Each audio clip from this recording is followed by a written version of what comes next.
I'm not late. I'm not late. You're late.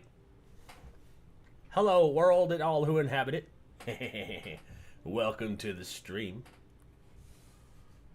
My name is Nefarious.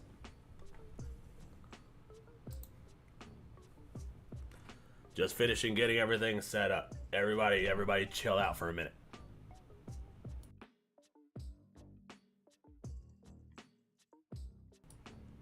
Hello! What up, Fire? Ami-chan, Raven's in the chat. What up? What's good, you guys? Skulls, you're early. Well, it's good, bro. Good to see everyone. How's everyone's weekend? I hope you guys are having a good weekend. You guys are accomplishing tasks. I hope you guys are accomplishing all of the tasks. Look at this liberal snowflake on the screen here. Where? Where? I do not have a bull ring nose ring, therefore you cannot identify me as a liberal. What up, Jay? Good to see you, fam. Crazy action figures? What kind of action figures you got? You know, I love me some action figures. You better have Michelangelo, bruh. You gotta have the Teenage Mutant Ninja Turtles. Everybody here? Oh shit, we got a full house. What's going on, you guys?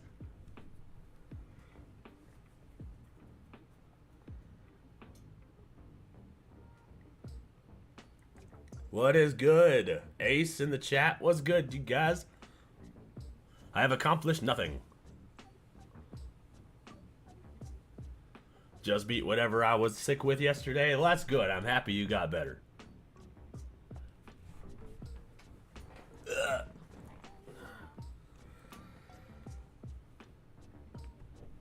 My weekend has been pretty productive. I'm almost done with the demo for my game, so that's exciting. Dropped a video yesterday about Jasmine Crockett. My videos have not been performing very well lately, and I wonder why that is. Is it a change in quality, or am I not using the right tags? Or maybe my topics, I'm not sure.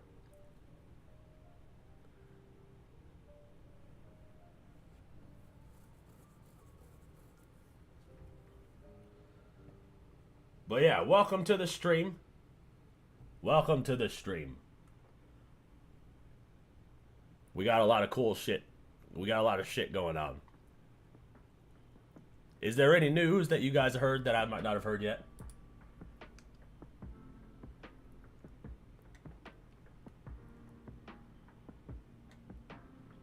Super chat incoming. Oh. Itha donated $4.69 through Super Chat. Hi Nerfim J Fire Wrangler Raven Skulls and more. Thank you, Ace. W Ace for the frickin' super chat. W Ace, gotta heart that shit. There we go. And I'm gonna like it also. I'm gonna like my own stream because I'm a loser. I appreciate the super chat. $4.69. Nice. Nice. Nice little centage.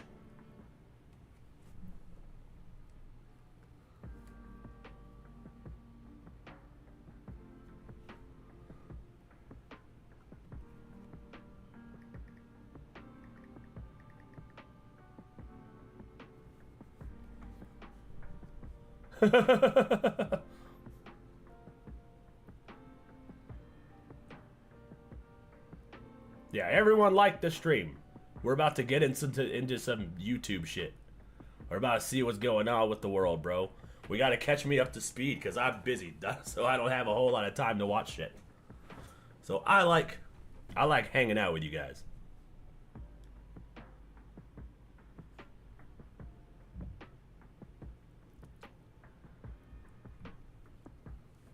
What up, Dugan? Good to see you.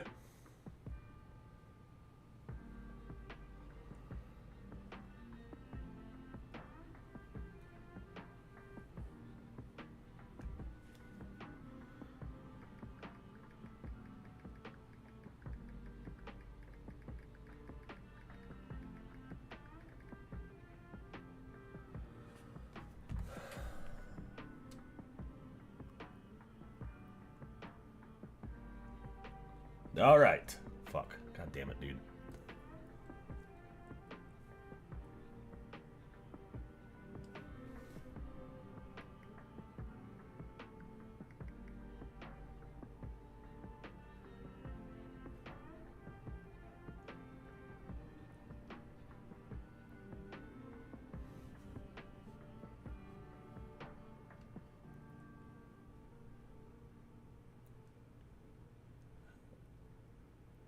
I've just been occasionally seeing stuff on Strike on Genshin. Oh, okay, that's interesting. I haven't been seeing any of that shit.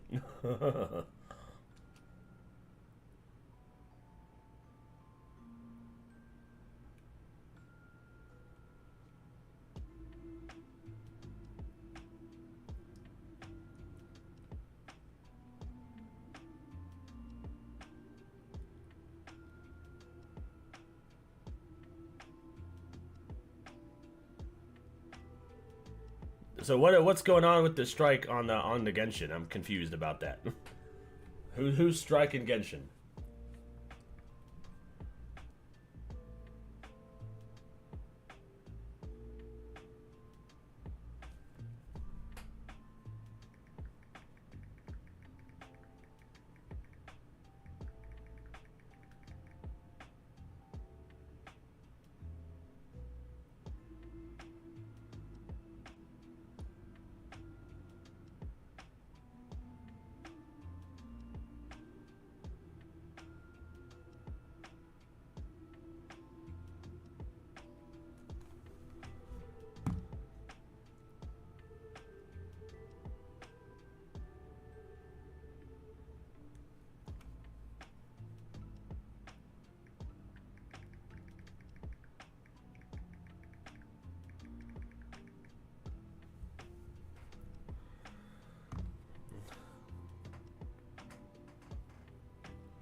The Genshin voice actors want a union.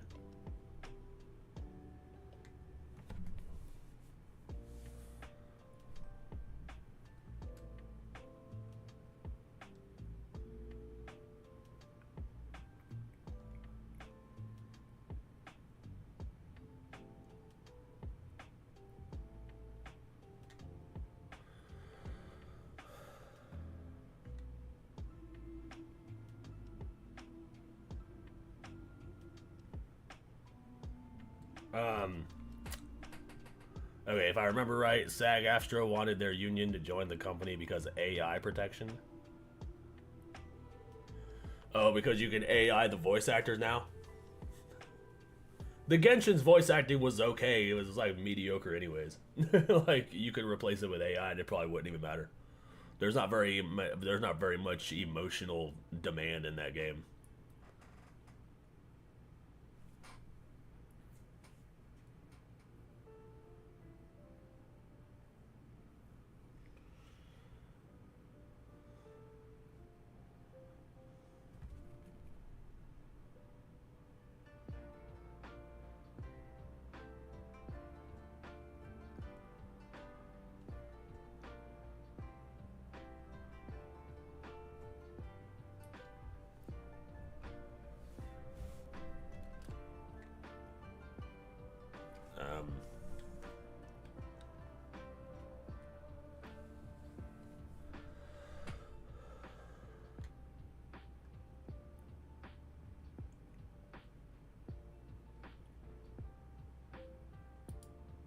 Oops. Okay, so yeah, so we got. Hold on.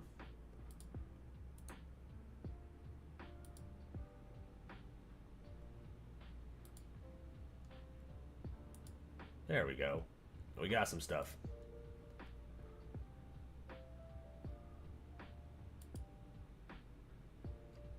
Sorry, my whole train of thought just crashed.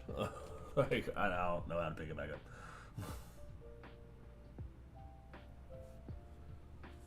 Okay,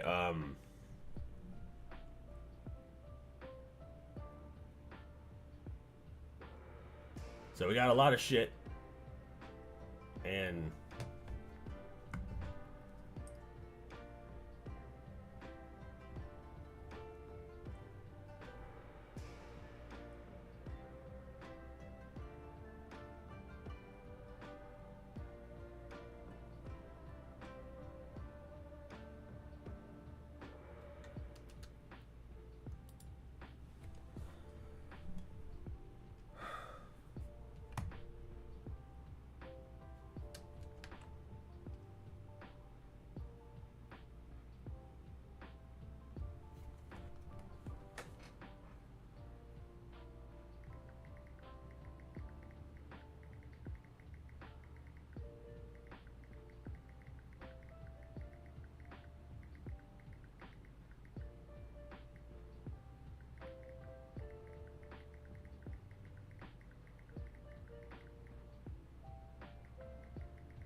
Yeah, sorry, I'm fucking... My brain's in 1,000 places. Okay, so... I got a lot of, my wife put together a playlist.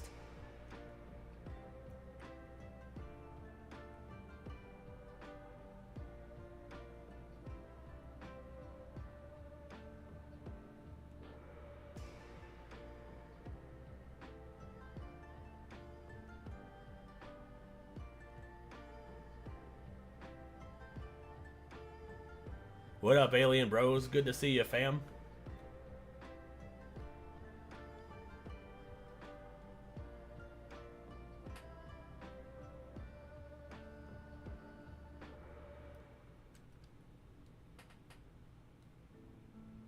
So what's going on with Adam 22?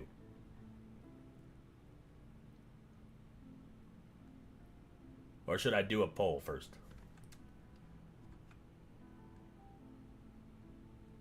I don't know, my brain is so foggy right now, dude. Hold on. Let me see if I can't collect myself here for a second.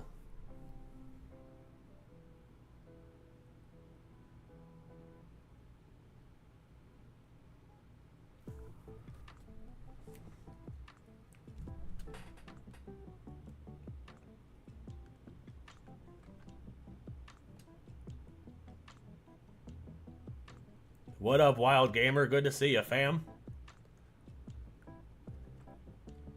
I'm just gonna pick something. Hold on. And then I need to, hold on a second. I need a second. No Jumper used to be one of the best podcasts to get connected with your favorite up-and-coming artists in the underground. From interviews with artists like XXXTentacion and Juice WRLD to putting out music videos for up-and-coming artists, they had one of the biggest and best platforms in hip-hop. But fast forward to 2025, and Adam22, the owner of No Jumper, just put out a video claiming that they are going broke. So there's something that I've been hiding from you guys.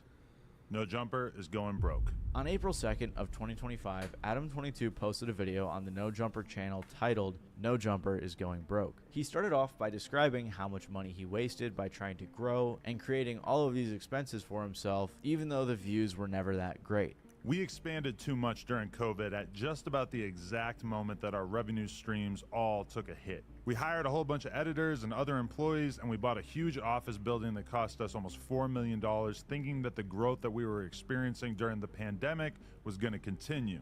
And unfortunately, that did not happen. Our YouTube numbers, which had doubled or even tripled, gradually returned to normal.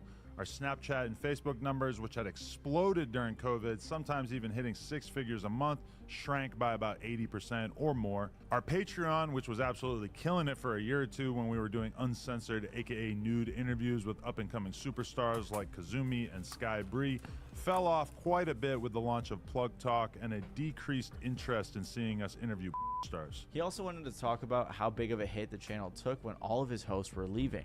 Adam continued to say that the No Jumper Instagram account was actually taken down, which also seems like a huge cash flow source for them. On top of all this, he also said that they're being sued by a former employee, which is also very expensive for him. Adam said that because of all this, they had to lay off a bunch of their staff. They're trying to sell their multi-million-dollar warehouse that they just moved into like 2 years ago, and they also have to close their store. Regardless, it seemed like this whole video was made basically so that Adam could just get some sympathy and ask fans to support. But I honestly spend pretty much all of my time trying to create as much content as possible with No Jumper, and I can't really justify doing so unless the fundamentals of the business make sense. I don't think I've ever actually watched a No Jumpers freaking video, dude, or any of their actual like stream or any of their actual episodes. So I don't really know what they're about or what they do. I know I've seen some people like freak out, so I've heard some controversies about some of the guests that go on there. Like, I know Shane Dawson went on there. I think Mr. Beast has gone on there and shit. I know fucking there's a lot of guests who have flipped out, but I personally have never watched an episode, so I don't really know what he's getting himself into. Isn't he like married to a porn star or some shit? It was a big decision to share this stuff with you guys, but at a certain point I realized that I've been honest with the world about just about everything in my life over the years, and it felt wrong to keep all this stuff that we've been dealing with in secret. So I know what you're thinking. What can you do to help?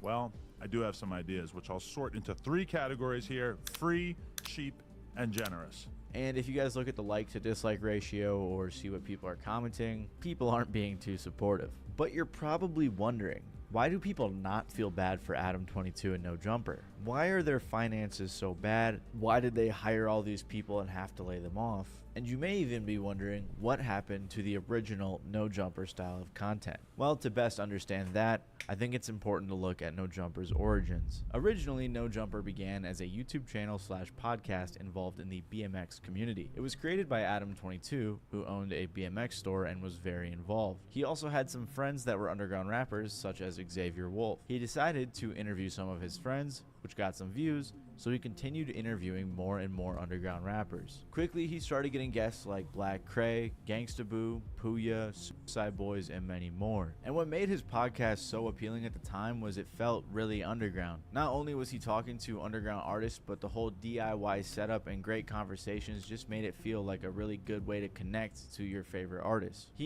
Is this another story of the underground guy goes mainstream and now everybody hates him?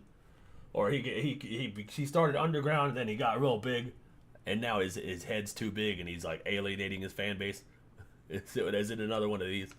He interviewed tons of underground artists, was vlogging concerts, and even posting music videos for artists like Lil Peep 10 years ago. He got Yachty, Maxo, Cream, Danny Duncan, Larry June, Andy Milonakis, and tons of others. But probably his most iconic interview, and the one that blew him up the most, was his interview with XXXTentacion, right as he was about to blow up. This interview was an hour and 20-minute insight into the life of a crazy, mysterious, and controversial artist who was exploding onto the scene. After this, Adam was able to lock in with tons of people from Riley Reid to Nadeshot for whatever reason. Honestly, if you can think of anybody who was... Dude, how is he booking so many fucking big names, bro? So many, and they're like not even like big names, they're just like big in a specific niche. Like, They're like super niche down, but they're like big in that niche. Underground artist? No. Underground artist isn't anything with the black market. An underground artist is just a musical artist or a hip hop artist that does things on YouTube. Maybe they have like a CD here. You know, maybe they go to the street corner and they like pass it around or whatever. Maybe they're like, you know, just uploading to YouTube. But an underground artist is an unsigned artist who isn't, you know, big in any sort of mainstream scene. He's just a guy who raps. Me, I'm an underground artist, technically, because I have like a YouTube channel dedicated to my music and dedicated to my hip hop. That's it. That's all underground artist means. Just an artist that's not signed yet. Coming up in the last decade, Adam probably interviewed them. Adam was posting vlogs on No Jumper, and like I said, everything felt very DIY. But over time, he went on to bigger artists, he got a new studio, and upgraded pretty much everything. From like 2015 and 2016 to like 2020, No Jumper was one of the leading, most important media platforms in rap. They helped to break so many artists, posted tons of music videos, and behind the scenes for big artists in the game. They were also doing news on other platforms like Instagram, which was probably really helpful for their income. No Jumper also just had a ton of viral moments in their podcast, which helped them to explode. Wow, Adam, big There boy. we go.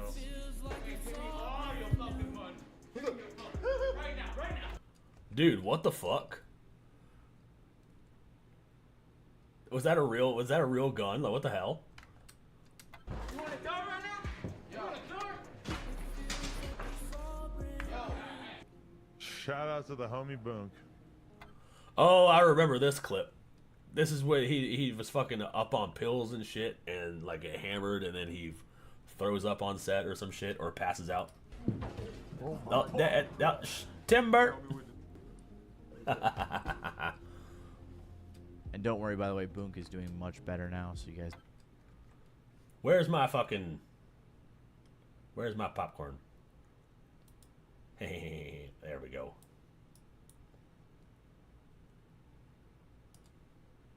don't need to worry about that. However, it seemed like eventually chasing viral moments would be what led to No Jumper's downfall. I think what marks the beginning of the end for No Jumper was episode 1 of the No Jumper show. On July 25th of 2019, they aired the first episode featuring Camgirl and Housephone. Housephone in particular had been really tight with Adam since the beginning of No Jumper. They already had started podcasts on No Jumper, but this was the first one where it seemed like Adam tried to take it seriously. And after this, it really just opened the floodgates for tons of new podcasts, hosts, and guests to come. A Compton rapper by the name of AD got his own podcast. Then Housephone got his own podcast. These guys would either do live shows or just pre-recorded shows, and eventually the more and more they brought their friends on, the No Jumper cast grew a ton. It went from Adam and Housephone and a few others to eventually dozens of people with shows or just regularly occurring appearances on the platform. Two specific additions to the No Jumper cast, Crip Mac as a personality and the Thoughts Next Door podcast, would open up a lot of doors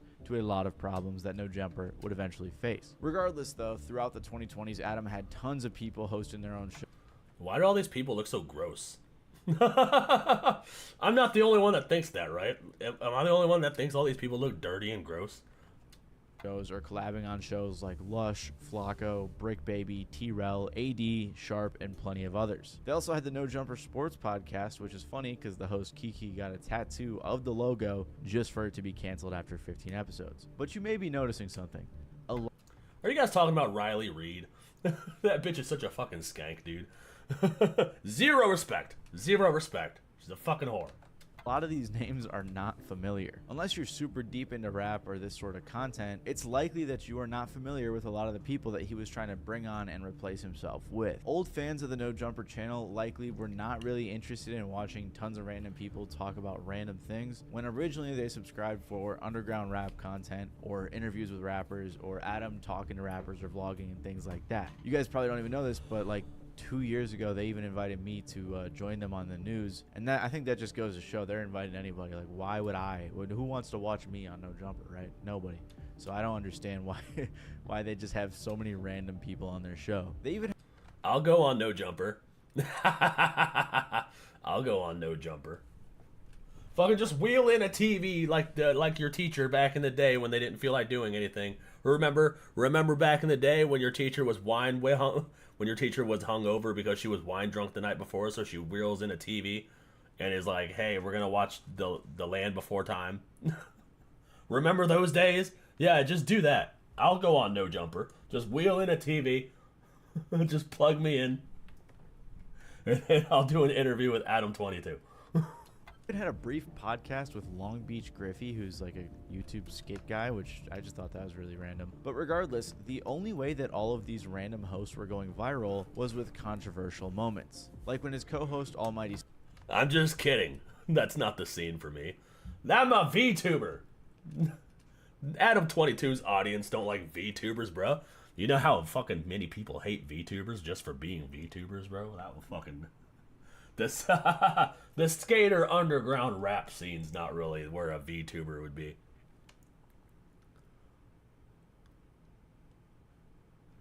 But.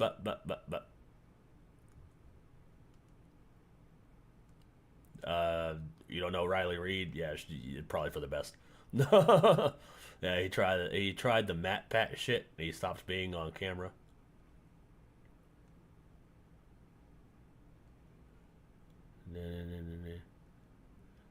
No, you won't. That's career suicide. Yeah, I was just joking. but.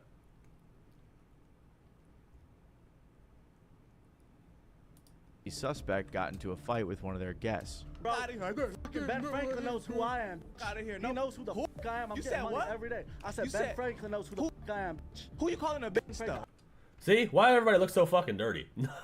Why you all look like clowns, dude? You all look like NPCs in a Grand Theft Auto game. Why the fuck? Why would you leave the house looking like this shit, bro? You look like you ain't got no sense. I'm calling you a bitch. And, you know, wanting to beat up another dude doesn't make you look cool, alright? It just makes you look like a hot-headed, uncontrollable little freak. Like a little fucking crazy motherfucker with no self-control. You know, anybody that just talks to you funny, you're gonna punch him in the mouth because you're a low IQ motherfucker, unable to have an intellectual debate or roast anybody. You're unable to roast anybody accordingly. So instead, you throw a fist, and now you're just a crazy lunatic. Skater underground scene as a VTuber isn't a problem. It's career suicide to go on something like that. I could see a VTuber rapper underground do. I can't. I don't know how that would work. I don't know how that would work. They look like school hooligans in front of a vape store. Yeah, exactly.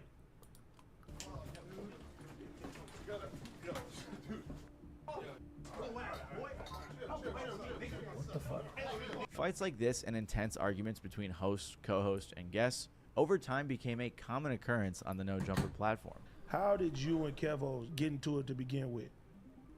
He was power chasing off Man, Kevo. shut up. I just said let the man talk. What'd you say, Kevo?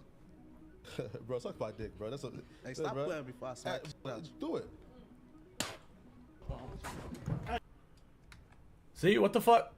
Why you gotta escalate to this, bruh? Why everybody gotta put their dick on the table and be like, mine's bigger than yours? Like, shut up. Like, why would you do that shit? Why can't you have a regular conversation without fighting? I think the hate on against VTubers is overrated. Yeah, same. I don't understand why people hate VTubers. I just think it's more aesthetically pleasing, rather than seeing some dirty motherfucker on a camera. And I can't. I don't have to like worry about whether or not my hair is fucked up or whether or not I have a booger hanging out of my nose. My avatar is perfect every single time. It's just convenient. And I think it's from a viewer's standpoint, I think it's more aesthetically pleasing. I don't know. I don't know. I think it's better. If you want to be a VTuber rapper, fucking do it. Why not, dude? It would just be me. It would just be me like this going like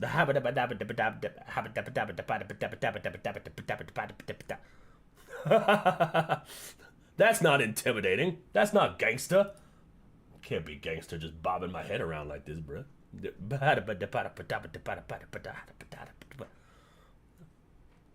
I fully think the hate against VTubers is pretty justified considering the stereotype OnlyFans VTubers checks out with insane accuracy if you go to places like Twitch. That's why you gotta avoid all the shit ones. There's a lot of good ones. There's a lot of pretty cool VTubers. But just like with every niche or every group on the internet or every community, it's gonna have their bad. It's gonna have people who are just bad at it. But for some reason, the masses like it. I don't know. I don't like the VTubers that play up on the sex bullshit. I like the ones that are funny, based, and sometimes I like to watch the ones that just react to shit like this, like what I'm doing. Hey, no. Watch out, we ain't doing that here. Watch out. I'll beat the out of you. No, man. I'll beat the out of you. No, man. Literally, as more and more people began coming on the platform. Dude, why would you spit on a guy? See, they're literally just playing this up for the camera. They don't do this in real life, right? There's no fucking way. And Adam began hiring all of these people, so many fights broke out. Like I mentioned earlier, it seemed as if No Jumper had just began chasing these viral moments rather than actually setting out to make good content or thought-provoking interviews. Oh, cuz. Uh-oh. My nigga Bill in this motherfucker, you know what I'm saying? My nigga Bill in this motherfucker, bro. Oh, hold on. They're all illiterate, too. What the fuck did he even say? Was that English? Was that English, bro? Loud, what the fuck? Had to bound the motherfucker, know what I'm saying? Do you know what I am saying? Know what I'm saying? I wonder why the IQ's dropping everywhere, bro. Oh, hold on, bro. Hey, hold on.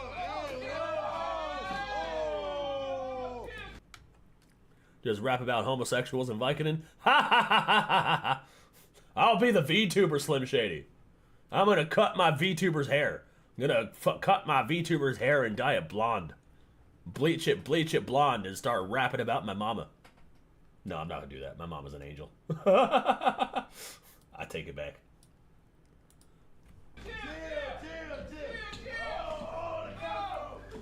I think a fan summed it up best. Like, what is this fucking prison behavior, bruh? It's like this prison lifestyle, fucking degenerate behavior. No Jumper was like watching a group of high school kids trying to run a podcast. Yo, that's an accurate description. Anada 467, based as fuck. I agree with this comment. Best in a comment where they said, No Jumper was like watching a group of high school kids try to run a podcast. And it's true, it had become like a modern day world star damn near, where the focus of the content was just low hanging fruit. Can somebody explain to me why every black chick gotta have these fucking giant ass eyelashes, bro? I never understood that shit. They're not attractive. Like, you're not attractive, dude. You look like you got a fucking caterpillar on your face. And your eyelids don't have enough muscles to hold up the eyelashes. So it's like you're weighing down part of your face. You look like a deet diddy. That's what you look like. You look like a herder looking ass boy. I'll never understand. And the rest of these girls look exactly the same. These two look like clones. I just don't understand this lifestyle. But that's okay. You know, maybe it's just not for me. Maybe it's just not for me. I don't understand the lifestyle. But, you know, do you guys. Do you. I ain't judging. Low IQ entertainment. Like, I'm not judging, just asking questions. look at this thumbnail and title, bro. It just looks like some 2015 clickbait YouTube garbage content. No Jumper had began turning into a reality. Some good VTubers include you, Nux, and Team and Scylla.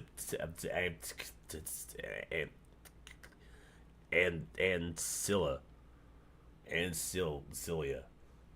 I don't know who that is. I've never heard of that last one. What are some VTubers I watch? I watch Nux. I watch Rev Says Des. I don't watch me, so don't get the wrong idea.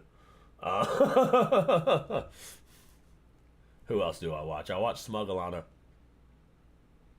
I watch Leaflet Nansari.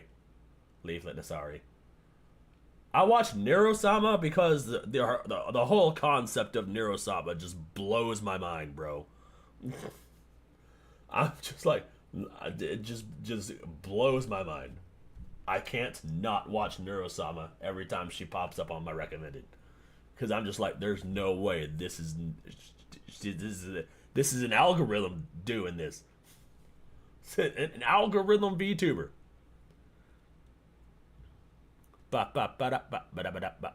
Ancilla. She does sci-fi naval content. Interesting. I've never seen that before. See, there are so many fucking VTubers that I've never heard of that do content I would never even think about. But yeah, Neurosama is the AI one.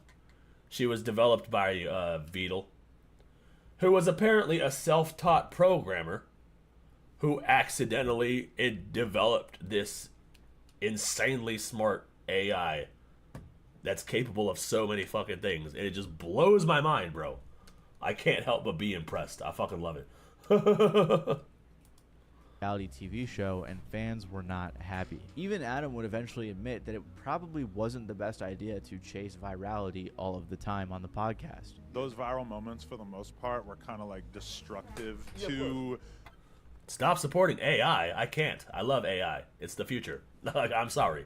I love AI. I love using AI. I love using it as a tool. I love watching it. I love watching Neurosama. She's the only one that's been able to do that right. But I like using it. It's a great tool. Support independent actual people. Well, sorry, the actual people aren't making the Unreal Engine tutorials that I'm looking for. Whereas AI can actually give me a list of everything exactly the way that I want it and walk me through exactly how to do it. There's a boss fight that plays in the background of my videos, and that boss fight was created entirely using AI to walk me through it. I'm currently making a I'm gonna go watch AI now. No, you're not. Stop lying. You are not. What we were building, and really, like, yeah, it might have been fun in the moment, or it might, like, I'm watching, like, you know, Ag react to like clips from No Jumper at one point, and he's saying like, bro, this looks like a hostile workplace. Like, people are just being too aggressive towards each other, etc. Like, this is not. But they are creators. That's what I'm saying. The AI that the Neurosama was created by Vedal, who is the turtle on top of his head, on top of her head, right? Neurosama has a turtle on top of her head, and that's the VTuber model that the creator makes. Literally, AI is just a tool. There are so many people that don't understand what AI actually is. AI is just math, okay? It's just a math using math to do math. That's it. It's just trying to predict the next word in a sequence. That's all it is.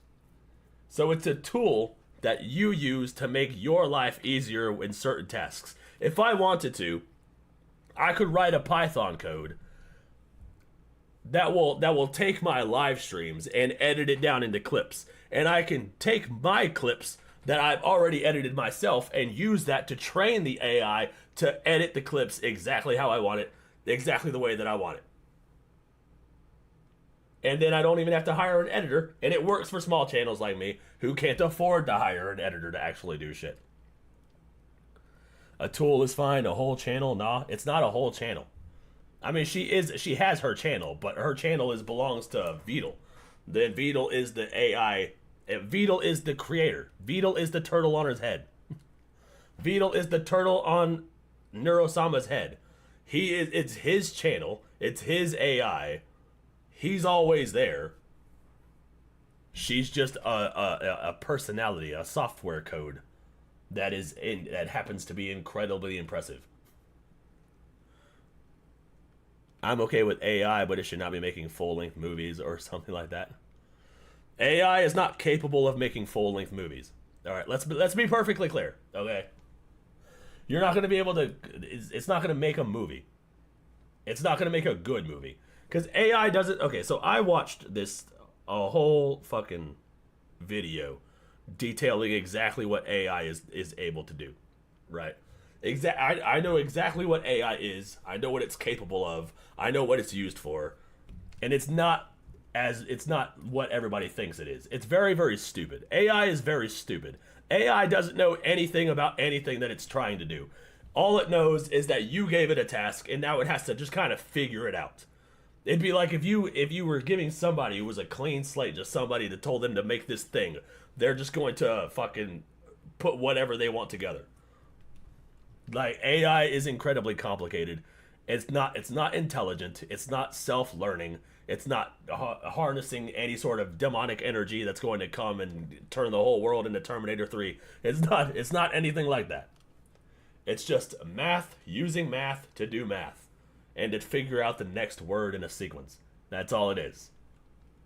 It's a tool. It's how I make my video games now, right?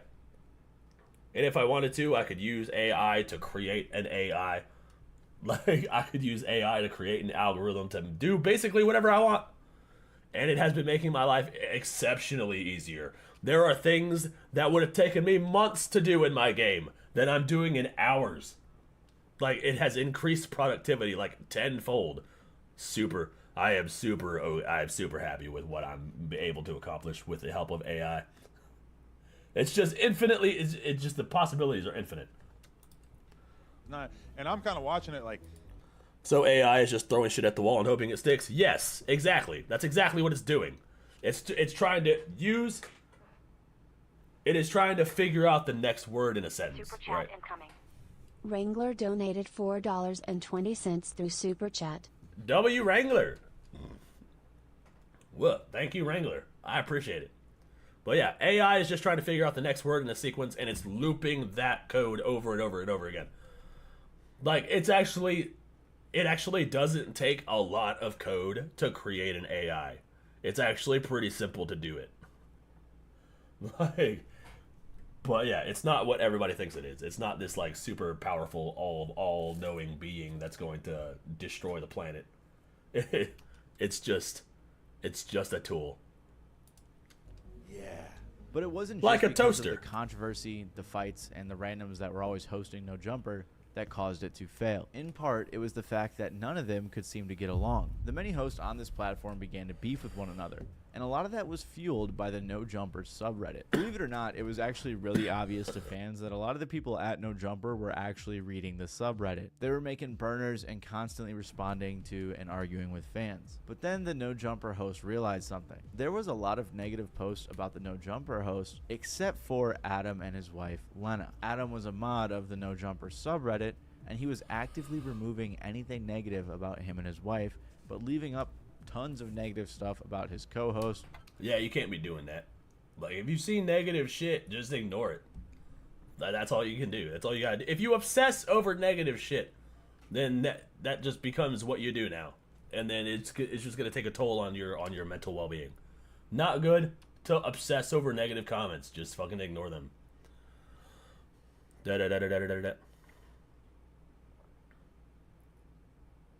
I don't really dislike AI, but watching how obsessed people get about it is genuinely cringeworthy. Yeah, it depends.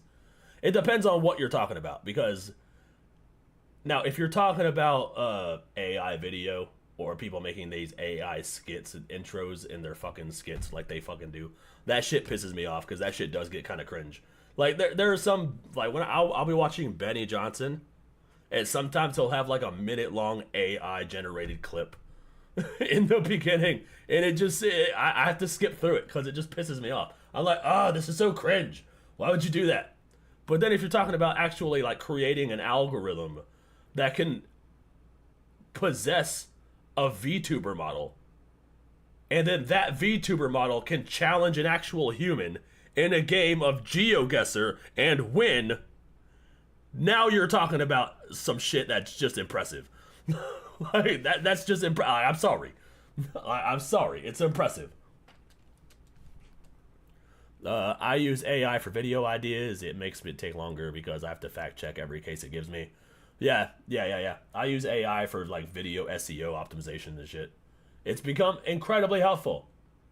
You can take a screenshot and submit it into ChatGPT, and it'll be like, yes, that's exactly what I was talking about. Good job.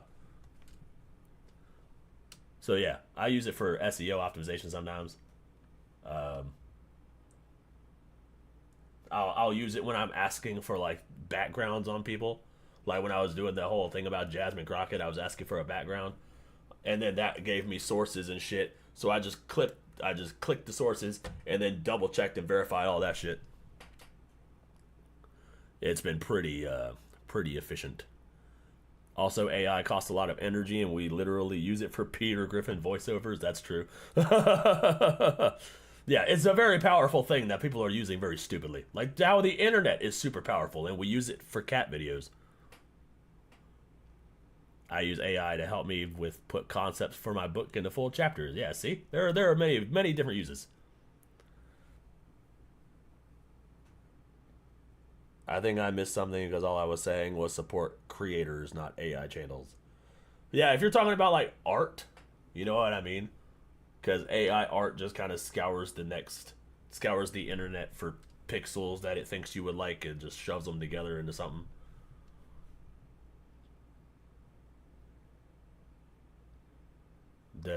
Benny Johnson is hard for me to watch sometimes. He has bad dyslexia. Yeah, he be talking too fast sometimes, and he just kind of stumbles and shoves words in there, and I can't sometimes. I have to listen to him more than I like actually watch him. But he kind of slides into tabloid territory sometimes. You know how like tabloids back in the 90s? He kind of slides into that ever so often. He like tiptoes across the line of tabloid. So sometimes I just kind of keep scrolling. His employees, and some people who he claimed were his friends. My friend 1111 actually interviewed a mod from the old No Jumper subreddit, and he explained that this was actually a huge deal for No Jumper. Hold on, there's nothing never negative about Adam and his girl. We like, hold on, that's cool and fine, but now that we see that they're mods, it's crazy because there's something negative about AD's girl, my girl. People could be getting dragged to hell, but that could stay up. But anything Adam and Lena related, it could go down in an instant. As a moderator of the page, Adam had been banning accounts and deleting posts if they were made about him or Lena, but left them up no matter how bad they were about fellow hosts and their personal lives. After seeing this, our mod guy here then started unbanning these users and apologizing, which Adam clearly did not like and led to him being removed as a mod. The No Jumper Wait, what? people were so involved in the Reddit that some key info got leaked by a host onto the Reddit from a burner account. Then this caused like a whole bunch of drama on the IRL No Jumper podcast. This wasn't just Reddit anymore, this was real life, which is crazy because this whole Reddit incident caused a huge fallout between Lush, Flacco, AD, and Adam. And this was not the only infighting that occurred. Remember how earlier I said House Phone was with Adam from like the beginning of No Jumper? Well, Yeah. they also had a falling out after Adam interviewed a transgender woman named Gracie Jane. In this podcast, they talked about how she had hooked up with House Phone. Oh, come on. You've already sold out entire life here. Yeah, well. That What the fuck? So they got this dude on here, and he fucking slept with one of the other dudes, and now it's controversial because he might be gay. Is that what the problem is? looked down upon to expose that somebody may have been with a trans person? If, Yeah, absolutely. I sign NDAs and I take them very seriously. So just but letting you everybody didn't know get one that. I'm guessing. She makes them sign NDAs, or she signs NDAs. I don't know. She takes NDAs seriously. At least she looks like a woman. You know, she's tricking my brain into using the correct pronouns. So kudos to that.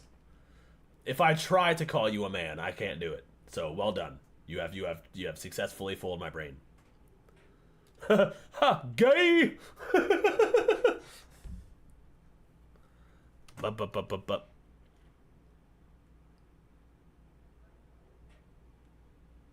I didn't got criticized for it because, yeah. The words per minute. Yeah, I used to talk really fast in my videos too when I stumble a lot and shit. I gotta cut out all that shit. AI art is shit. Ask it to make a sister of Battle of Warhammer, and it will make something akin to a female space marine. Ha! Yeah, see? AI is stupid. AI is only as smart as the person who developed it. Alright, that's all. That's it. Keep that in mind when you're thinking about AI. AI is only as smart as the person that made it. If you have stupid AI, it's because AI was created by a stupid person. He didn't me. Fuck him. Seems like I'm worried about people calling me a bad friend for just not editing this and putting it out. They're gonna be mad at me, but I'm just. He's just gonna be. Well, how about this? Acting like you didn't do some that you did do, and you know you did. I've been friends with him for like, and I just don't want to be like. The truth is the truth.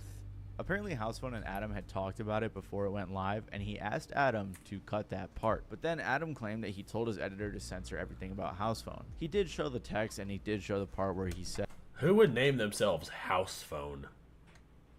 I don't understand.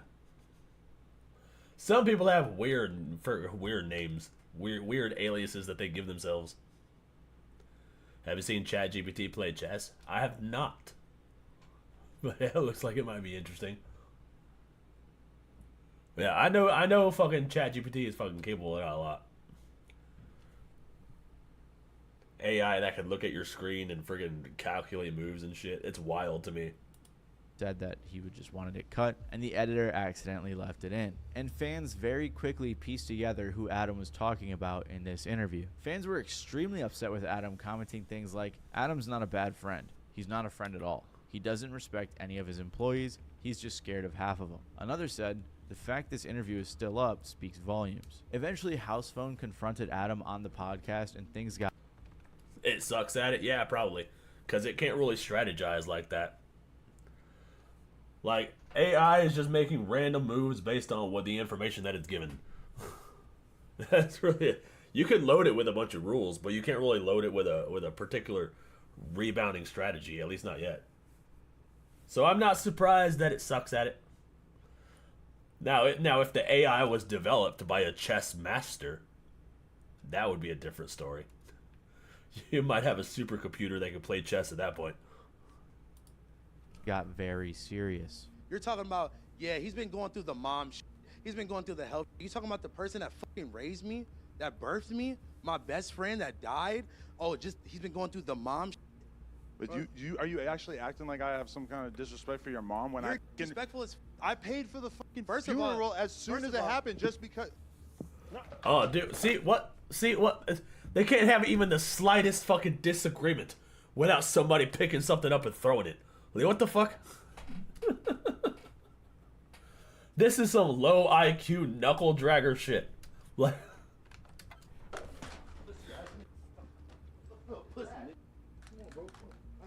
Not here, bro. Not here. Pussy, nigga. Not here. Come on. No, not here, bro. All right, let me go. Not here, my nigga. Because of all of the beefs between hosts, Adam, and the fans, half of the No Jumper cast left between like 2022 and 2024. After this incident, the entire subreddit actually turned on Adam because he was deleting every post about the situation. So the fans created a subreddit called No Jumper V2, which was unmoderated, became very popular, and was very critical of Adam and No Jumper. It's really weird, and you'll notice this throughout the video, but it's like No Jumper has a really strong core fan base, but that fan base kind of just hates No Jumper. It's really interesting. Anyways, because of all the issues oh, so No Jumper has a whole fucking audience of people who watch the content. Ha ha ha ha ha. That's fucking funny. Adam had with his co-hosts and employees, it eventually led to... That's what you fucking get for trying to go viral with these fucking fights and all this bullshit. It's not even good content, dude. I don't understand how people can watch this slop. This literal brain rot and think it's entertainment.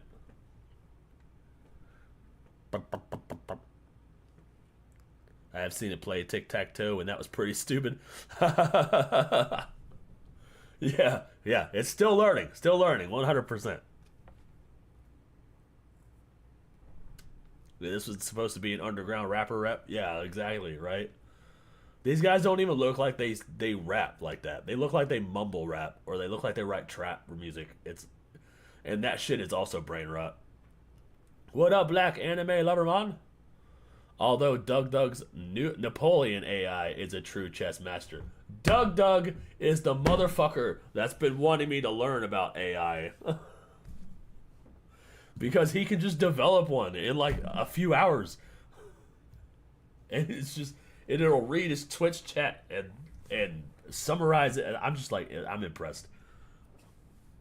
But yeah, I love Doug. He's one of my favorite YouTubers. He is the true chess master.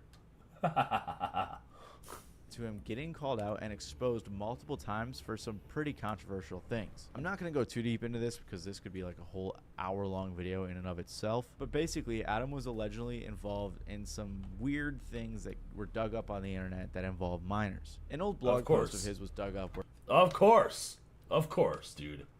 This is how everybody falls, dude. Everybody falls with some interaction with a minor. Fucking quit it! He said, now any of the math inclined out there are probably reading this and thinking something like, she's 19 now, you were 23 then.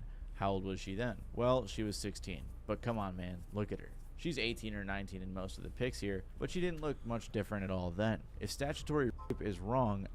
Yeah, he just fucking straight up admitted it, dude. What the hell? I didn't want to be right. Now I can make the argument that the age of consent is 16 in Canada, although I'm sure that traveling from America to Canada to have sex with a minor is still illegal as hell. But really, fucking argument. She was stupid hot and I wanted in. Now, to be fair to Adam, he never said in this post that they hooked up around that time. He said that he actually started dating a different girl, and then after Adam and that girl started dating, by that point this girl was 19. So then they hooked up, which I think some people would classify as grooming. And I'm not gonna lie, I actually researched an entire video about all of these like weird sexual controversies that Adam22 was involved in. But it was a long time ago, and I was bruh, yeah, right, dude. It's the same song and dance every single fucking time.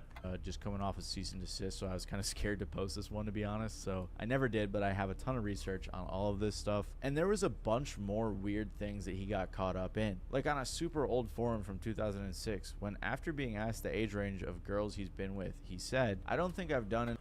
Okay, so this is a regular thing that he does. Like, Jesus Christ, bro. Any 17-year-olds since besides the one last year. Also, I am 22 right now. He also said on this forum, 15's a good age. That last one was probably like a 2006 edgy joke, but still, it's really weird. This is why a lot of people turned on Adam22, and a lot of people even started calling him Adam16. Regardless, because of all of this stuff, a lot of people did not like Adam22, whether they were fans of No Jumper or not. It seemed like the overall hip-hop community as well was not a fan of Adam22, nor his platform, because of how controversial they had become. And that's why I have this theory that a lot of artists are no longer going on No Jumper for interviews, especially bigger ones, because it doesn't look good for their PR teams. On top of all of this, Adam was also dipping his toes into political podcasts, which just isn't ever going to come without controversy. It's oh, come on, dude. He went the political route. I don't think he knows. Is he a liberal? He strikes me as somebody that would be a liberal. Dipping his toes into political podcasts, which just isn't ever going to come without controversy, especially when he's having people like Nick Fuentes and Sneeko on. So not only was the entire crew oh, okay, so he got the worst of the right wing. Awesome. Yeah, well done. Well done. Falling apart, but people were beginning to hate the main guy himself, Adam22. And on top of all of that, No Jumper had really began to lose their identity as a platform in general. Over time, hip-hop content stopped becoming the main focus of No Jumper, and they started talking about one of two things. First, they started oh my interviewing god, a ton what of the fuck? stars. If you didn't know, Adam22. Oh, this is when he made the shift into porn. Oh yeah, fantastic. This is great. This is when you slide from brain rot to even more brain rot. Like, it just keeps getting worse, dude. He completely lost track of what his core identity even was. And now he's just degenerate for the sake of being degenerate. And it's just a downward slide into fucking whatever this bullshit is. 22 started an adult film media thing with his wife Lena called Plug Talk. So porn stuff is something that he's been involved in a lot over the last couple of years. Also, he went mega viral for letting his wife do some solo content with another guy, which has definitely changed fans' opinions on him. A lot of people now view him as a cuck and a sellout and all sorts of things. Regardless, because of their involvement in porn, Adam and his co-host started interviewing a ton of stars on No Jumper. It used to be on occasion, like with really big ones like Riley Reid, for example, but then it started happening more and more often. To this day, fans are still complaining about it because like the first half decade of No Jumper's lifespan was strictly hip-hop content, strictly underground. So when a bunch of the content became porn or OnlyFans related, it really seemed to rub fans the wrong way. But the other thing that caused problems with fans was how deep into gang stuff Adam and the hosts of No Jumper were getting involved in. And this may actually play a hand into why No Jumper is going broke, or at least that he's claiming they are. If you guys, like myself, haven't been tuned into No Jumper except for maybe the occasional interview once a year, or if you're just not very in the loop at all, No Jumper has regularly been having a lot of LA gang members on, and they frequently talk about gang-related things, and recently that's come back to bite them. Brick Baby, who I mentioned earlier, and Loose Cannon were recently indicted on a RICO, and both of these guys frequented No Jumper. They were connected to a guy named Big U, who allegedly is like the leader of a gang called the Rollin' 60s Crips. I don't know much about gang stuff, and I'm not going to pretend to, but basically it's a bunch of gang-affiliated people hanging around No Jumper all the time and discussing what they do on the actual show. Wack 100, another guy who is heavily involved in the music industry and is heavily affiliated with No Jumper, is also affiliated with Big U, and there's even a clip of Adam trolling him about it on the podcast. Back, what's up with this screenshot that Traplo Ross sent me of you begging Big U not to kill you? That's cap. That's AI. It's in the indictment. It's in the indictment that you were saying, don't do this. My wife, my kids in the car. Draws. Don't do this. That's not a text message. As someone who hasn't been tapped into No Jumper for years, it's so weird seeing him talk about all this really serious gang stuff rather than just like interviewing people. And I don't think that most fans are really into this sort of content either. When I see Lovejoy basically putting a murder on Big U and claiming that he's looking for information about it or whatever, this is very confusing to me. Like, how in any way is this acceptable? There's so much more detail to this, and I'm not really educated on on it, it's like a really giant web of stuff. So if you want to learn more, I would check out this video by Point and Shoot. It's really good and it really captures what's going on right now with the gang stuff. But regardless, if you guys want a more simplified version, there's basically just a ton of gang related people hanging out around No Jumper, and a bunch of dummies were talking about this stuff publicly on the platform. It also got to the point where people were calling Adam the feds because he was encouraging all of this self-snitching on his show, asking questions the police could possibly use. I mean, look at this clip. I saw this video that alleged that it was you involved in this crazy ass shootout. What was that situation?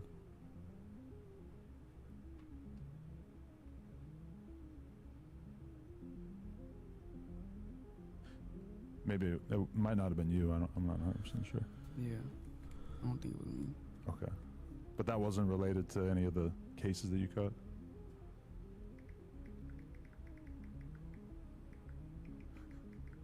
Well played. Okay. So eventually, after the Crips who hung around No Jumper got picked up, the police actually went to Adam. Wack 100 claimed that he got arrested, but Adam cleared that up and said that never happened, with some even claiming this was a publicity stunt. A lot of claims being made. Wack 100 said you got picked up by the feds. Can I ask you, where's that coming from? I mean, Wack got a overactive imagination, to say the least. I was not picked up by the feds, but they did pay a visit to my residence, and my lawyer spoke to them, and they made it clear that I'm not in any kind of trouble right now. I'm not being investigated, but what they did want to get their hands on, which is kind of crazy, is that they wanted to see the cease and desist that we received from Big U maybe a year ago, that basically was requesting that we remove a podcast appearance in which Loose Cannon said that Big U had prior knowledge of Nipsey Hussle's death before it actually happened. Regardless, the police definitely watched some No Jumper to help themselves in this case. See a lot of people saying that 22 is the reason why Brick got caught up. Out of here. 22, you know what I do. I put people in position, put them on the podcast, give them jobs, help them make legal money. A lot of the shit that people are getting caught up for, especially with Brick, it's like, I'm not seeing anything that says anything about stuff that he's done in the last 2 years since he's been with us, right?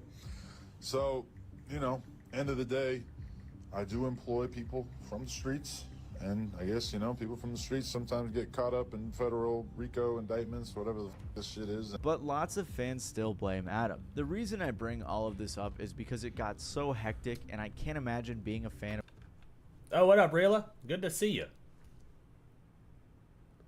...of No Jumper from the early days, and seeing the entire platform turn into tons of people that nobody knows, a bunch of interviews, and just gang-related stuff all the time. After the news about No Jumper going broke came out, a lot of fans began to theorize that the reason he said he's going to make all of these changes and the fact that they're going broke was because he got too wrapped up into the gang stuff. Like one fan commented, "I smell a move and rebrand from street gang members back to rappers. Who wants to bet?" Another person said, "Nah, y'all going broke because you keep bringing them corny-ass artists and gang members on. Don't nobody want to hear that."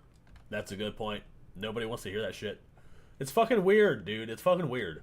Nobody wants to hear fucking Joe Schmo, no fucking nobody in your fucking city talk about their next album. Nobody gives a fuck, dude. It's already hard enough to get people to give a shit about you if they don't know who you are. Nobody's gonna care about some Joe Schmo Abu Dhabi from Starbucks. No, nobody cares about that motherfucker. Nobody cares about the guy spitting freestyles on the street corner, bringing him onto a podcast show. Nobody's gonna watch that shit. You gotta bring in actual relevant people. I feel like interviewing people in gangs and stuff is always playing with fire. Exactly. Imagine trying to get gangsters to snitch on themselves for clip farming, dude. That shit is wild to me, bro.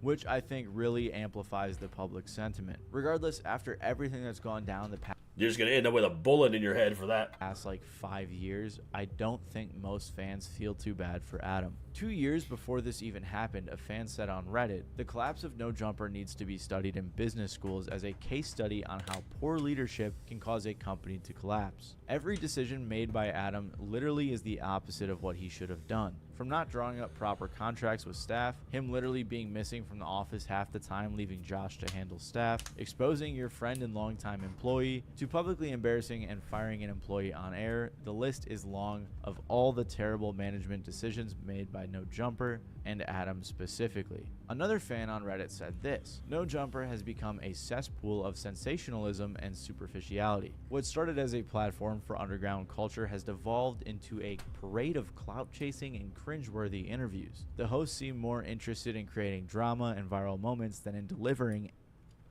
Oh shit, Ace is giving out cookies. Alright, brother. You got to run to the gas station for some nicotine. Any actual hip-hop content. The lack of depth. It's dumb on him for interviewing gang members and getting them to snitch. Yeah, dude, that's fucking stupid as hell. Like, why would you do that? It makes no sense to me. It's another level to be the gang member who agreed to be interviewed and talk about their gang. Yeah, that's how you get out in a body bag, dude. I'll never understand that lifestyle, or why people are proud of that lifestyle. I'll never understand that shit. Like, it doesn't sound fun. It doesn't sound fun. Depth and constant pandering to the lowest common denominator makes it hard to take the whole channel seriously. Someone responded saying, "This ain't a hip-hop channel, it's a gang channel at this point." Clearly, No Jumper has lost their way, and it's finally being reflected in their finances. I think a really good contrast to the No Jumper channel is the Joe Budden podcast, because over the years, he's just really maintained a hip-hop focused in centric discussion and hasn't chased clout, tried to go viral, or any of that stuff, at least too much. Whereas the No Jumper podcast just devolved into a huge mess with everything I've described in this video. So maybe Adam will try to take the channel back to its roots, but after all of the controversy and things he's been exposed or called out for, I doubt they will ever get back to where they once were. I could probably have made this video 2 hours, but I wanted to kind of get this news out a little bit sooner. It's like 4 a.m. and I'm really tired, so if you guys like this video, you might like my video about MTV and their corporate downfall as well. It's not doing too hot, so you guys should check it out. It's a really good video, I promise. You guys should check.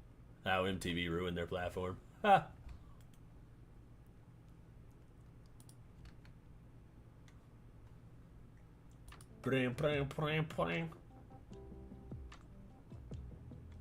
There we go. So we saw the first one already.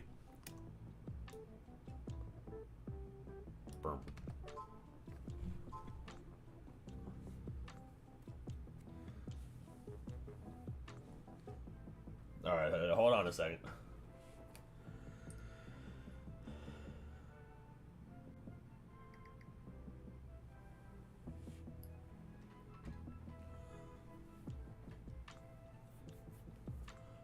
I'll drop the link for that in the chat if you guys want to go give it a like or something.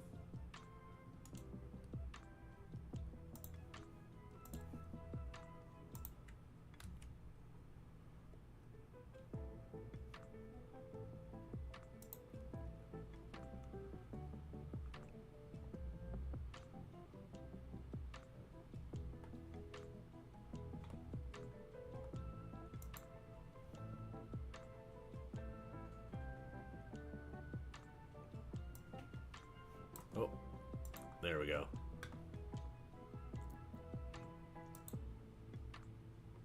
Let's do a poll, bruh.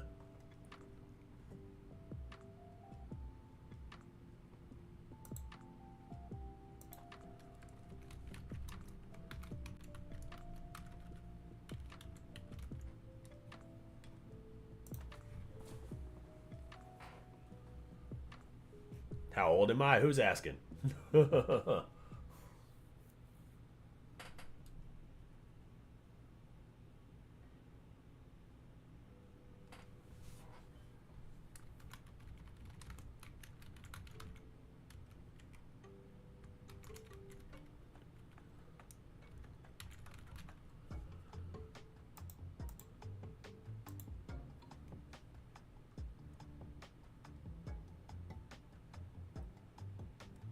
There we go. We'll just do the top 5.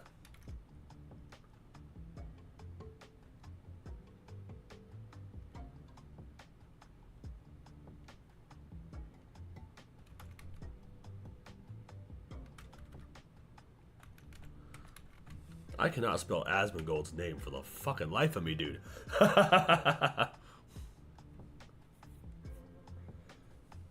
Isn't every VTuber in their 30s? I'm pretty sure. Pretty sure every VTuber's in their 30s.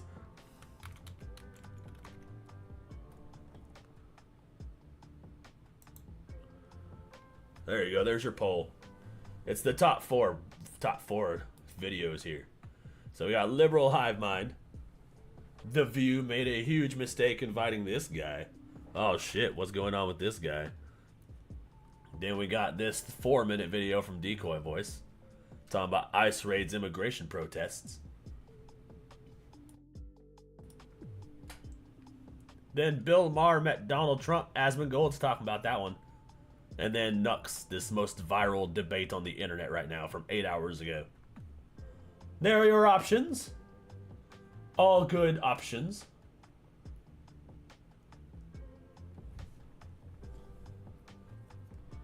The playlist is slapping this time. My wife did a good job.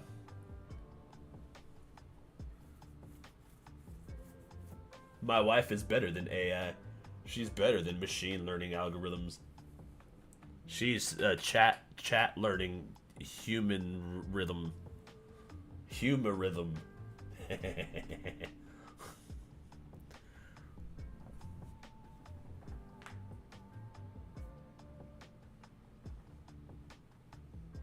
Emmy-chan knows how to scour the internet for good content.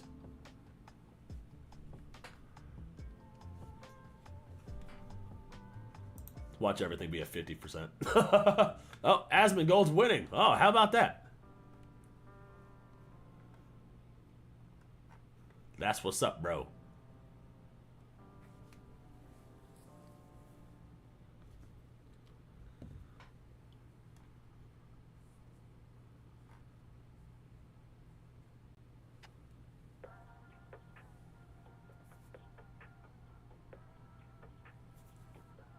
Yeah, Bill meeting the Don is epic. A lot of people talked about it. Oh, shit. Did that happen before or after my video? I swear, dude, all the exciting shit happens right after I upload a video or in the middle of the week. And then by the time I get around to it, it's already irrelevant. Such is the way of things. The downfalls of being a weekly upload VTuber.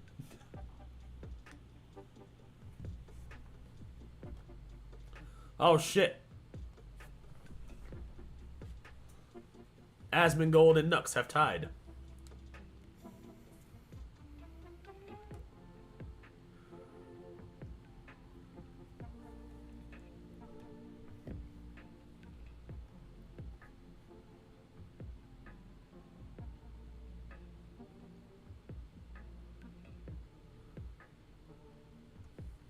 We need to break the tie.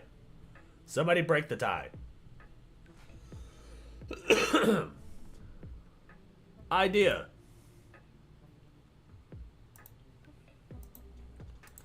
We got to do a tiebreaker.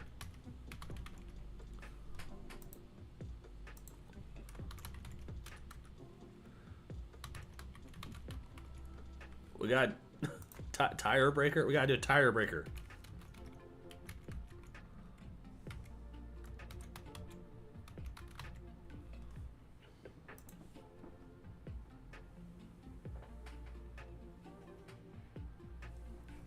A tire breaker. We gotta do the tire breaker.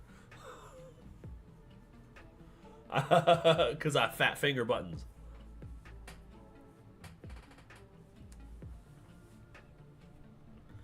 Asmon? Si, senor.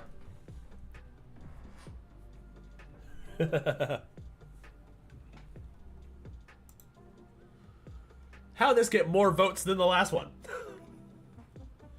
Oh, great.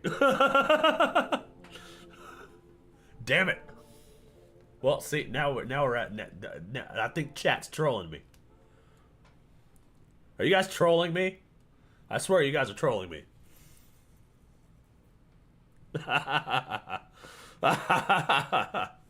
This is fucking funny.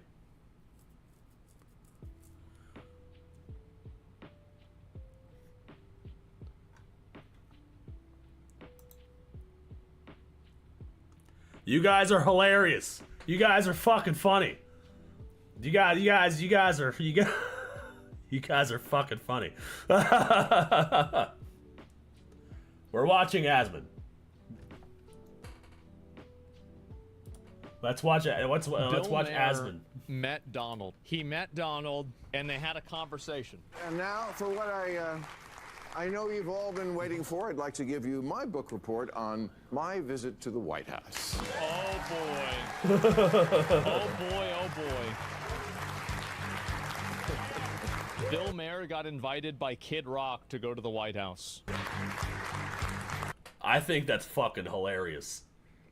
I remember seeing Kid Rock in the Oval Office and this freaking giant red getup, dude, and he was talking about the event. So it's kind of fucking funny. I'm interested in seeing what Bill Maher has to say about this. Okay, as you know, 12 days ago I had dinner with President Trump, a dinner that was set up by my friend Kid Rock, because we share a belief that there's got to be something better than hurling insults from 3,000 miles away. Bill Maher is one of the ones that I like. I know he's a leftist, but, you know, I like Bill Maher sometimes. I think he has a good level head on his shoulders. You know, he's one of the ones that still... He might have had Trump derangement syndrome for the majority of his career, but I think he's starting to come around. I think he might be starting to come around. And he's one of the few Democrats left that aren't fucking nuts. And let me first say that to all the people who treated this like it was some kind of summit meeting, you're ridiculous. Like I was going to sign a treaty or something. I haven't... Yeah, they're gonna go pay him off or something else. Yeah, exactly. And what That's a wild fair. sentence. Yeah, well, this is the way politics is now. And you know, Kid Rock showing up to the White House dressed up like he's going to sell firecrackers. I think that's what somebody said. I forgot who it was. I thought it was pretty funny and accurate. That's the way it is.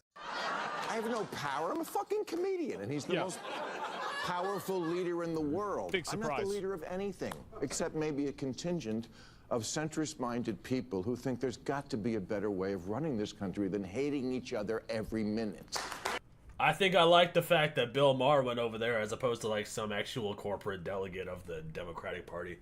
Some bureaucrat. I would rather a comedian represent the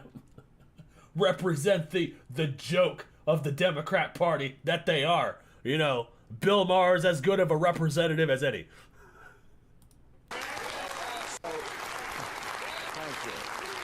Asmon Goyd. Okay, so meet up in person. Maybe it'll be different. They will never forgive him for this. Making a deal, dealing with the devil. This is not good at all. Spoiler alert. He's dead to me. Yep. First good sign, before I left for the Capitol, I had my staff collect and print out this list of almost 60 different insulting epithets that the president has said about me. Ooh, that's a lot. Things like stupid, dummy, lowlife dummy, sleazebag, sick, sad, stone cold crazy. That's about right. Donald Trump fucking signed it. That's his signature right there, dude. That's hilarious. Oh my god. Really a dumb guy, fired like a dog. His show is dead. There's 60. I brought this to the White House because I wanted him to sign it, which he did.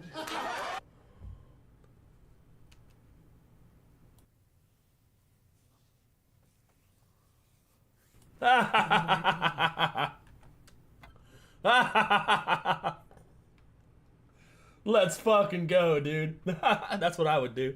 We're like, this is all the names that you called me. Can you autograph this for me, Mr. President?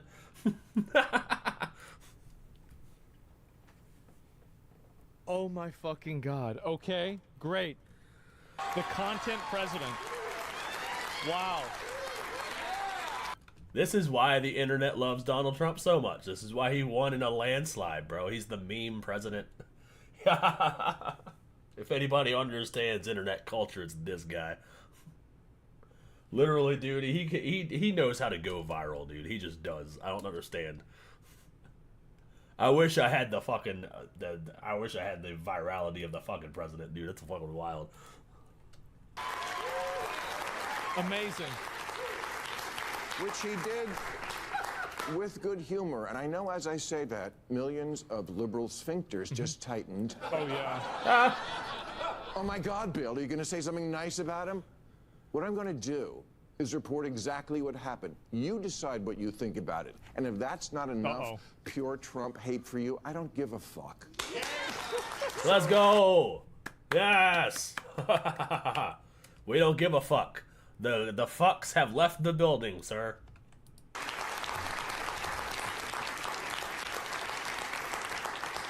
So, no, I didn't go MAGA. And to the president's credit, there was no pressure to. After we left the Oval Office, he showed me the little room off the office, you know, the one where Clinton used to. Yeah. Okay. I remember that. Those are good days. The blowjob room. Okay. The blowjob room. The best part about it Don't we all wish we could have a blowjob room? is that I don't think that it's beyond Trump to have introduced the room as the blowjob room. I think there is a high probability he could have introduced it as that. That is fucking funny. Rare Bill Maher W, right, dude? The Don is Prez Riz.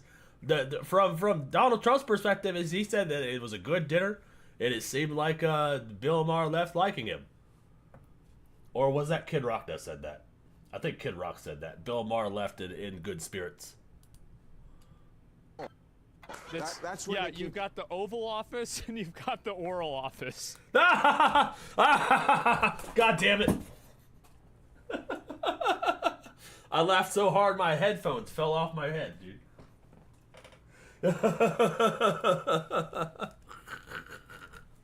You got the Oval Office and you got the Oral Office. Oh, that's fucking comedy. That is top tier comedy. Oh my God. The merch now. It is. And he gave me a bunch of hats, but he didn't ask me to take a picture in one, which I appreciated. The guy I met is not the person who the night before the dinner shit-tweeted a bunch of nasty crap. I really about didn't like the idea much, and I don't like it much now. how he thought this dinner was a bad idea and what a deranged asshole I was. I read it and thought, oh, what a lovely way to welcome someone to your house. Yeah.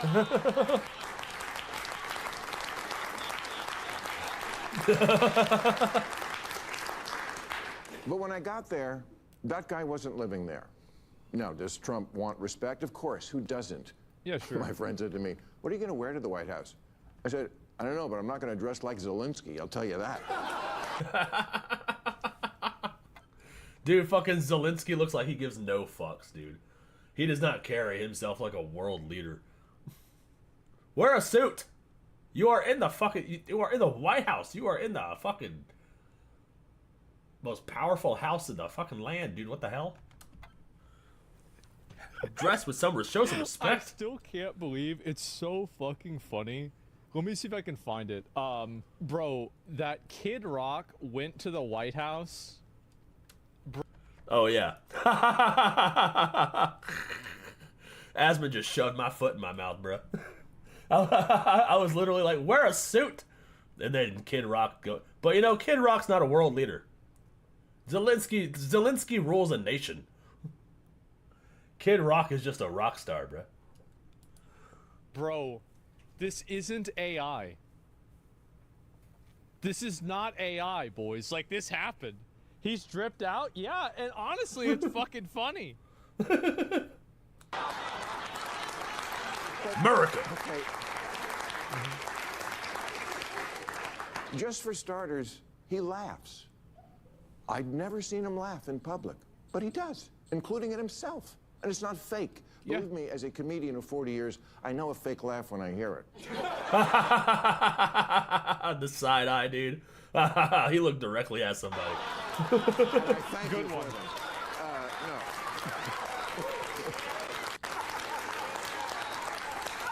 No. Yeah. Okay, example, in the Oval Arrive in style or don't go at all, dude. Right, bro? Office, he was showing me the portraits of presidents, and he pointed to Reagan and said, in all seriousness, you know, the best thing about him his hair. I mean, to be honest, though, right? He does have really good hair. I mean, he had that shit lined up. Yeah, I mean, you joke around about it, but like, damn, that shit was level. The chat's right. The Asmon's chat right. He was a movie star. He's used to having good hair, being camera ready.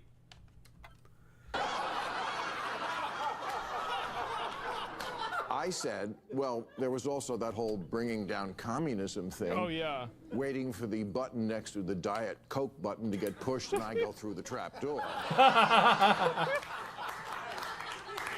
But no, he laughed, he got it. I said to him at one point, Mr. President, you know the dog, that's unusual in the White House.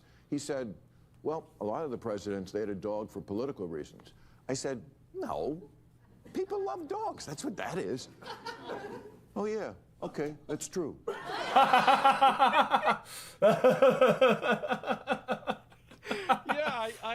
yeah, I can see that. Yeah, maybe. That does sound like something Trump would say, bro. That sounds like an interaction that would happen, dude.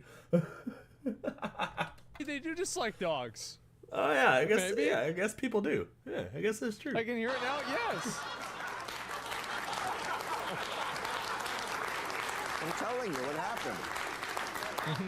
At one point, we were walking through it is an amazing tour of the whole house. And I don't remember exactly what we were talking about, but it must have been something with the 2020 election, because I know he used the word lost. And I distinctly remember saying, no, there's no way he said that. Wait, did he say he was lost? No, he did not say he lost.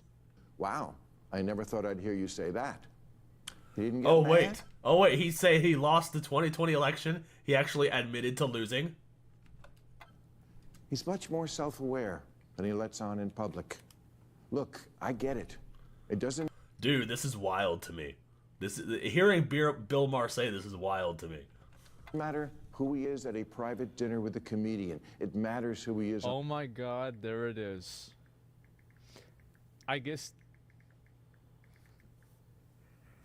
Oh God, this would have been so much funnier if they had all had, like, McDonald's. If they all had, oh my God, it would have been so fucking funny if they all had McDonald's. That's the only thing, man. Like, they're just missing Alex Jones. I guess so. On the world stage. It's I'm not just AI, taking as a guys. This is positive real. That this person exists, because everything I've ever not liked about him was, I swear to God, absent, at least on this night with this guy. Well, this is one of the things that had happened is that Trump, like, there was, like, leaked audio of Trump, and it was, like, behind the scenes, and he was talking like a normal person. And everybody was, like, really upset about this. They're like, well, wait a minute. Is this real? Like, why isn't he talking and acting like a retard right now? Yeah, I don't know what it is. But, yeah, Kid Rock, mobster. Yeah, I love how they call Kid Rock Bob, because his name is Bob. Like, it's just... absolutely breaks character, you know? Yeah, dude, we forget that these are these are people. Like, they probably have a camera presence. Like, they have their on-air personality and then their off-air personality. They're just like any other person. What's greatest actor? Yeah, I guess so. Trump's insanely personable? Yeah, of course he is. Bob, Kid Rock, told me the night before, he said, if you want to get a word in edgewise, you're going to have to cut him off. He'll just go on. Not at all. I've had so many conversations with prominent people who are much less connected. Yeah. People who don't look you in the eye. People who don't really listen because they just want to get to their next thing. People whose response to things you say just doesn't track, like, what? That's crazy. None of that with him. And he mostly steered the conversation to, what do you think about this? I know. Your mind is blown. So's mine. Dude, my mind is blown. I'm like, what the fuck? Hearing Bill Maher say this is wild to me.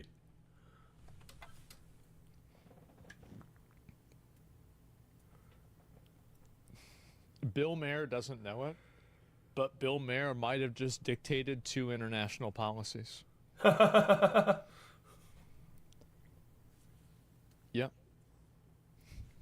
Look at his What do you face. think about this? Oh, okay. Yeah, sure. I guess we could do that. Yeah. Yeah, run it up. He's saying that Bill Maher just fucking influenced policy. Oh my god, that's funny. What do you think about this? Oh yeah, you know what? That's actually a good idea. Let's do it. Which one? I don't know. Maybe the tariff thing. Yeah, what do you think about the tariffs? I don't know. I think they kind of suck. Like, all right, I guess they suck. Yeah, let's just get rid of them. No, dude, if Bill Maher influenced the tariffs, that'd be so fucking funny.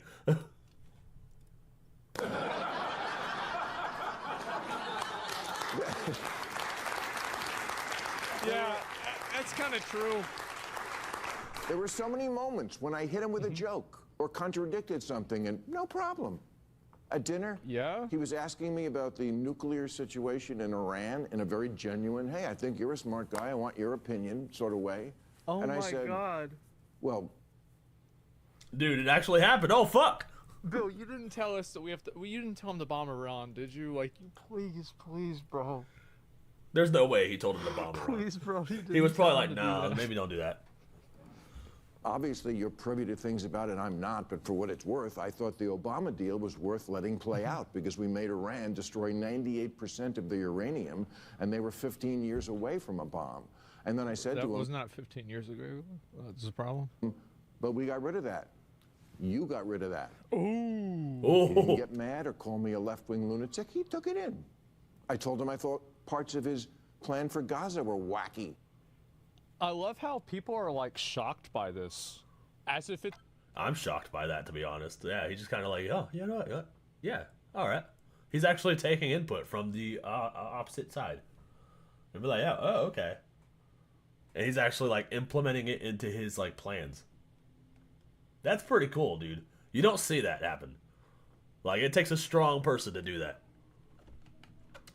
It's a big surprise. Yeah, no shit.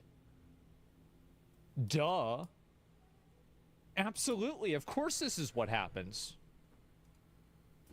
But that I had supported him in the idea that Gaza could be Dubai instead of hell. Oh. I told him he was wrong when he tweeted the night before that I was critical of all things Trump. Not true. Check the tapes. I think Bill Maher has been very fair. All things considered, I think he has been extremely fair to Trump, for better or for worse. Did he expect the public hanging? Yeah, well, I think that a lot of people, like, a lot of people have turned him into, like, this, like, super, like, they've turned him into something that's larger than a person. And I think that that's why a lot of this type of messaging is surprising to people, is because it's like, actually, no, this is just some random guy. The comic book villain? Israel's embassy to Jerusalem, loved it. The border did need to be controlled. I'm glad the cops are getting their morale back. DEI had gone too far. That's right. Biological men shouldn't be playing women's sports. True. Europe should pay for See? See, it's the common sense Democrat right here. See, this is the shit that we need. People forget Trump was a registered Democrat for 70% of his life. Yeah, dude, right? He's just a 90s Democrat. People forget that the left went so far left that the line jumped over a bunch of people. So now we're considered far right if we don't support all these quote-unquote trans issues and shit. We're far right if we don't play a game. Like, that's how far left this shit's gone. Like an actual leader, yeah, communication, yeah, exactly, bro. their defense. That's right. And of course, it makes sense. I like this guy. That Arab countries should take in Arab refugees. Like, hey! Yeah, what the fuck? Why do they have to go to Germany? the million Syrians who wound up in Germany when Saudi Arabia Hey! took none. He said to me, Hey, you know what? Thank fucking God. I am so glad that more people are well, no, pre-watch. No, it's a fucking fact. Everybody knows this. I didn't know anything about that. Everybody fucking knows this. I am so happy about this. I've been waiting on this for a Right, they while. took none.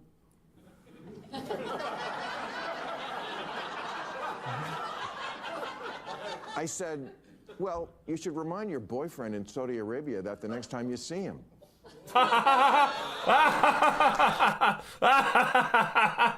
Oh my God, imagine saying that to the President of the United States. You should ask your boyfriend in Saudi Arabia next time you see him. Oh my God, that is amazing.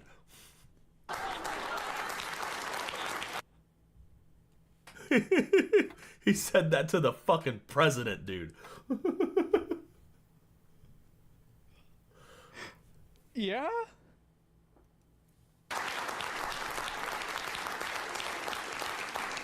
There's no way. He laughed. I never felt I had to walk on. Just didn't give a fuck. Yeah, I guess. Dude, it's just men hanging out, dude. That's really all it is. That's how men show. That's how a couple of dudes hanging out at their apartment would talk to each other, bruh. Just guys hanging out, being guys. That's how we show respect. Yeah, you know, these people in Gaza don't really hang in Saudi Arabia. Oh, well, maybe you should talk to your boyfriend next time you see it. That's just how dudes hang out. Yeah, okay. And eggshells around him. And honestly, I voted for Clinton and Obama, but I would never feel comfortable talking to them the way I was able to talk with Donald Trump. That's just how it went down. Make of it what you will. Me, I feel it's emblematic of what I feel like you could really get down and talk with old Bill Clinton. Obama, you know, maybe he's a little bit like uptight, but I feel like if you had a conversation with Bill Clinton, like you could get down to business real quick. Democrats are so unpopular these days. Slick He was Willie, even okay when I checked him on the orangutan.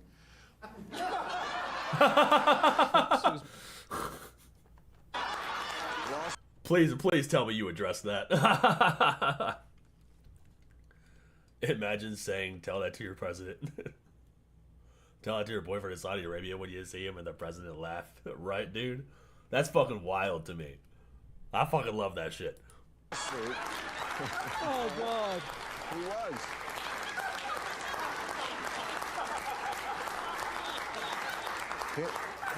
He said to Dana White, you know, Bill said my father was an orangutan, and I really love my father. And I said, well, Mr. President, I did that because I didn't like what you were doing regarding Obama's birth origins. I thought that was low. Again. No anger, just a little smile, as if to say, yeah, I get it. Yeah, because it's fucking obvious. I stepped away and take some kratom. That's what's up, dude. We're just watching Bill Maher talk about his time with Trump. They're just talking like two dudes hanging out, bruh. Yeah, it's completely fucking up. Fair enough. Yeah, I guess so. Right? Because, yeah, of course. The most surreal part of the whole night was when I got home. I flew back right after the dinner, and I'm in bed watching 60 Minutes from the night before. Yeah. And there's Trump in one of their stories, standing at a podium in a room that looked to me like one of the rooms and places we'd just been in. Yeah, sure. And he's ranting, disgusting, you're a terrible person. And I'm like, who's that guy? What happened to Glinda the Good Witch?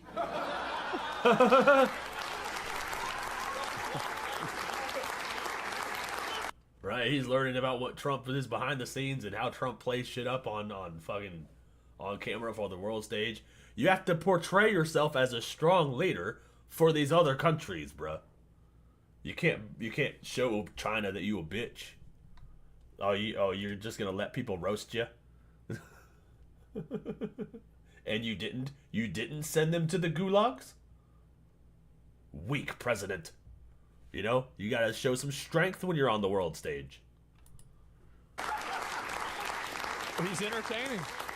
And why can't we get the guy I met to be the public guy? And I'm not saying it's our responsibility to do that. It's not. I'm just reporting exactly what I saw over 2.5 hours. I went into the mine, and that's what's down there. That's the thing is I remember again with that leaked audio where Trump was being normal. People were very unsettled by this. Yeah. It's like a shock. You're like, wait, what? They were like, wait a minute. Are you telling me that all this time... Pull it up. I don't remember. It was so long ago, I don't even remember what it was. It was so... I actually can't... I cannot find it. It was like fucking 8 years ago or something like that. It's just a character he plays? Yeah, but like... I think Bill's right that it is a little bit unsettling that he's playing a character while being the president. he's like playing the president. I'm not a president. I just play one on TV. I always thought it was weird with some of Mars' takes that his TDS was so bad. Yeah, he had mad TDS, bro. He was 100% drinking the Kool-Aid. That's why this is so wild. Because he actually sat down with Trump and had dinner for like 2 hours and met the real Trump and learned that he was a great guy. Turns out Trump's pretty alright. Huh. How about them apples? Man expected to find copper but found an emerald instead, right? Found the Chaos Emeralds. Now he's feeling the power. He's feeling the power of the Trump train. You know, like that gets me a little bit on edge. Uh-oh. Oh, what's going on here? A crazy person People voted doesn't for it? live They in the did? White House. A person who plays a crazy person on TV a lot lives there, which I know is fucked up. It's just not as fucked up as I thought it was. And I have no illusions now that I'm back to work at my job that he might start a new list.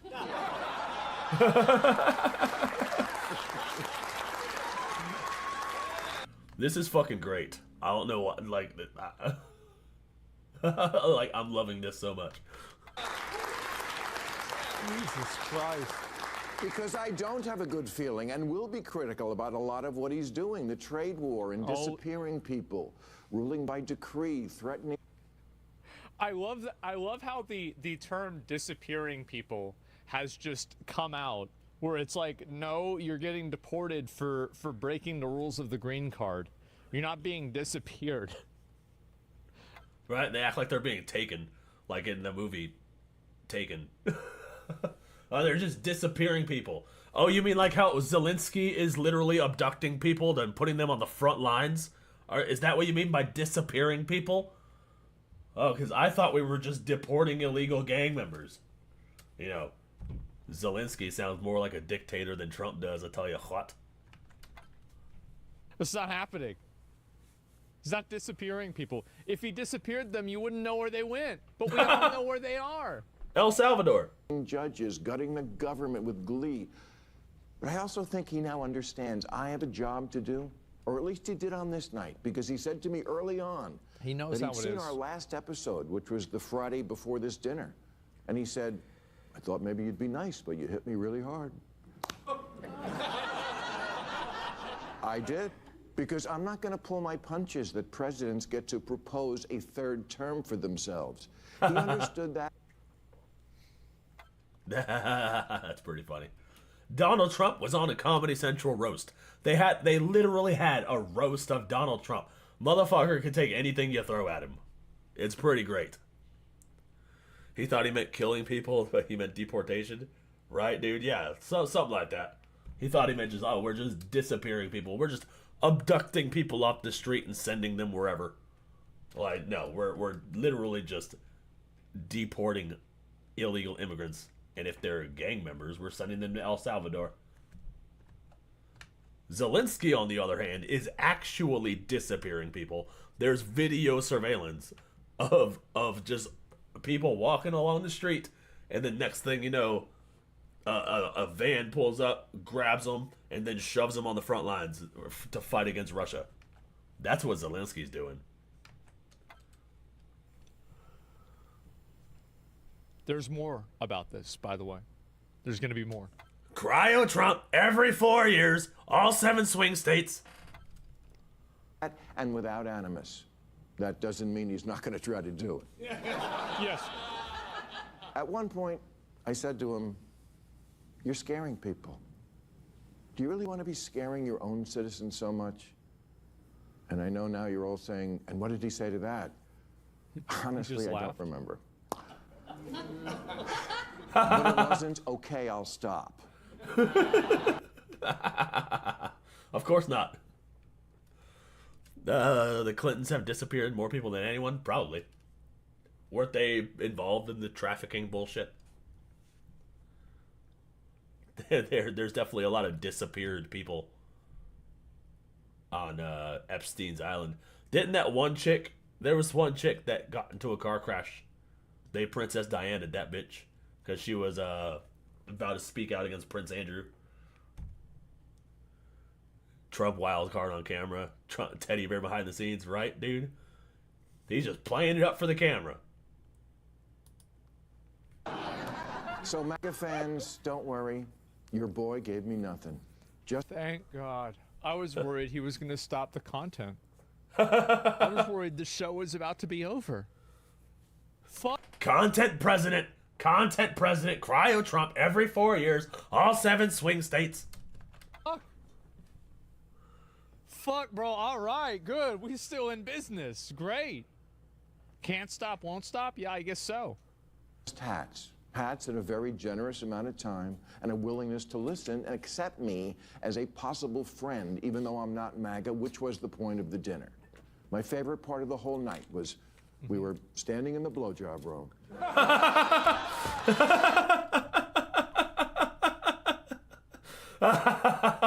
My favorite part of the whole night is we were standing in the blowjob room.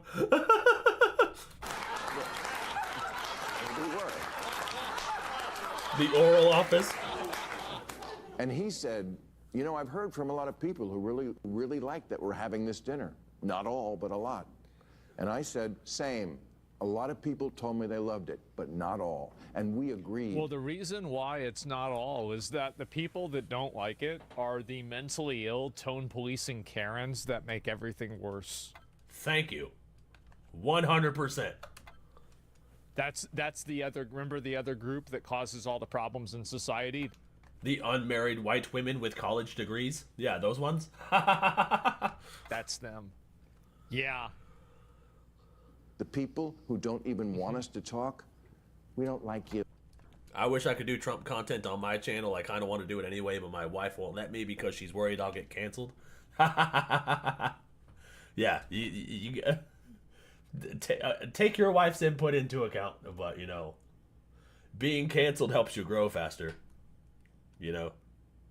I have been canceled a total of 3 times, I think. Right? No, I've had an angry mob in my comment section 3 times. I've been canceled really big like once. And that was right after I was covering the Kuwait situation. And then I posted a comment that was like, I'm not going to respect the pronouns of a bitch that fucking abuses people or some shit. And then Kuwait shared that on Twitter. And then my video blew up to like 50,000 views. Like, people were, like, actually seriously trying to cancel me and shit. And I was just a little guy. I didn't have any, like, big... I had, like, 70 subscribers or some shit. Like, I wasn't a big channel. But it was... Yeah, it's no big deal. You just gotta ignore it. They never go past the video they're shitting on anyways. I've had so many hate comments. Oh, I love it. You just ignore it and they go away. You. Don't talk. As opposed to what? They don't even like themselves. Writing the same editorial for the millionth time and making 25-hour speeches into the wind? Really? That's what... Someone, yeah, you gave a Nazi a platform, bro. Like, it's... Bro, I'm not saying this guy, I think he's just memeing around, right? But, like, yeah, you gave a Nazi a platform. Bro, get this, like, any of this complaining about giving a person a platform shit... The moment that I hear that, I just know to myself that I'm talking to a bitch. I'm talking to a bitch that loves to cry. And that's the first thing. Like, I hear that, I'm done. I stop paying attention to it. I stop thinking about it. I'm done. You don't want to have a conversation. You just want to tell people who you can and can't talk to. It's so annoying. Right, dude. liberals have. He takes the piss out of everybody else, and we can hold ours. Okay, that's my report. You can hate me for it, but I'm not a liar. Trump was gracious and measured, and why he isn't that in other settings, I don't know, and I can't answer, and it's not my place to answer. I'm just telling you what I saw, and I wasn't high. Well, damn, that's a first. Bill Maher's always high.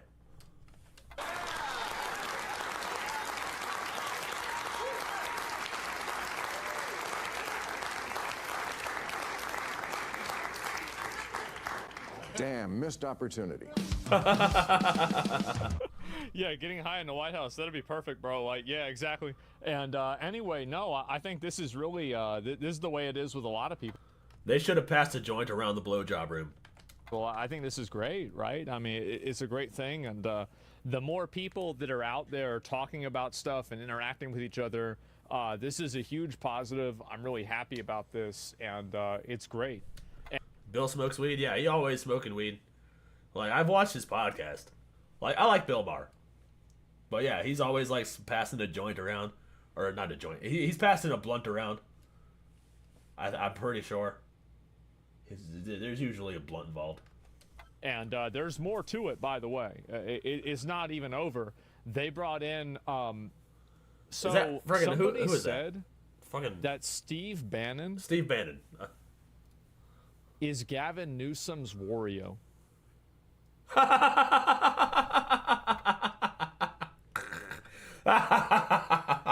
Why does that fit so much, dude? I mean, Hunter's probably done coke in the blowjob room. Probably. Bro, what the fuck? I don't know how that happened. Like, how'd that even happen? Oh my god. Hold up, wait a minute. Yes, exactly. Holy fucking shit. And so anyway, yeah, I did think this was funny. But fuck, now I can't see it. Yes, exactly. And so anyway, no, I think that there are a lot of people. I am so glad to see normal people being willing to have conversations with each other, and like not all of these like rules where it's like these are the people that you can and can't interact with. Like, right, dude. I think that if you play into those freaks, that's all you're gonna have as part of your audience. You're just gonna... That is a nice little change of pace. People actually being able to communicate. Like, bro, back for a little, the gas station didn't have cookies, but we got Hershey's instead. That's what's up, dude. You know, Hershey, can't go wrong with some Hershey's. Welcome back, brother. Gonna have an audience full of weird freaks that want to tell you what to do, man. And so I'm really glad to see it, man. I'm very happy to see it. Karen's got a long way to go. Yeah, you have to stop the Karens, and hopefully that's just what's going to happen. This is how opposition should be covering. Yeah, of course, you've got to have a conversation with it, etc. It's how... Someone said deport the Karens. You got to get the Karens to stop being Karens. The Karens know that they're Karening around. That was difficult to say. The Karens know that they are Karening, and they need to quit it. They're like, now is the time for the Karens to be Karens. Rise up, Karens, and go to the business and ask for the manager. They know what they're doing. They need to knock it off. How like Twitter went mental about... That's what feminism does to our women. They turn them into Karens. A pirate talking to you? Yes, I'm one of the other people that they get really mad about if somebody interacts with me. So like I have a lot of like personal sympathy for this. And for me, I've told people before, like, I will have and talk about anything. I don't care. And if people are upset about, like, a video that I'm watching or something that I'm like, getting into or getting involved with, and, like, they're getting mad that I'm talking about this, I think it's funny. I think it's funny, and they're not worth being taken seriously. The Devil May Cry lovers now hate the show because Addy talked to you. I saw that. They were so mad, bro. Like, it's so funny how much people like that love to cry. But again, on Twitter, the thing is on Twitter is that most of... Why Neff got popcorn when he's trying to be hydrated? Oh, shit. I need water. I should have some water. Hold on a second.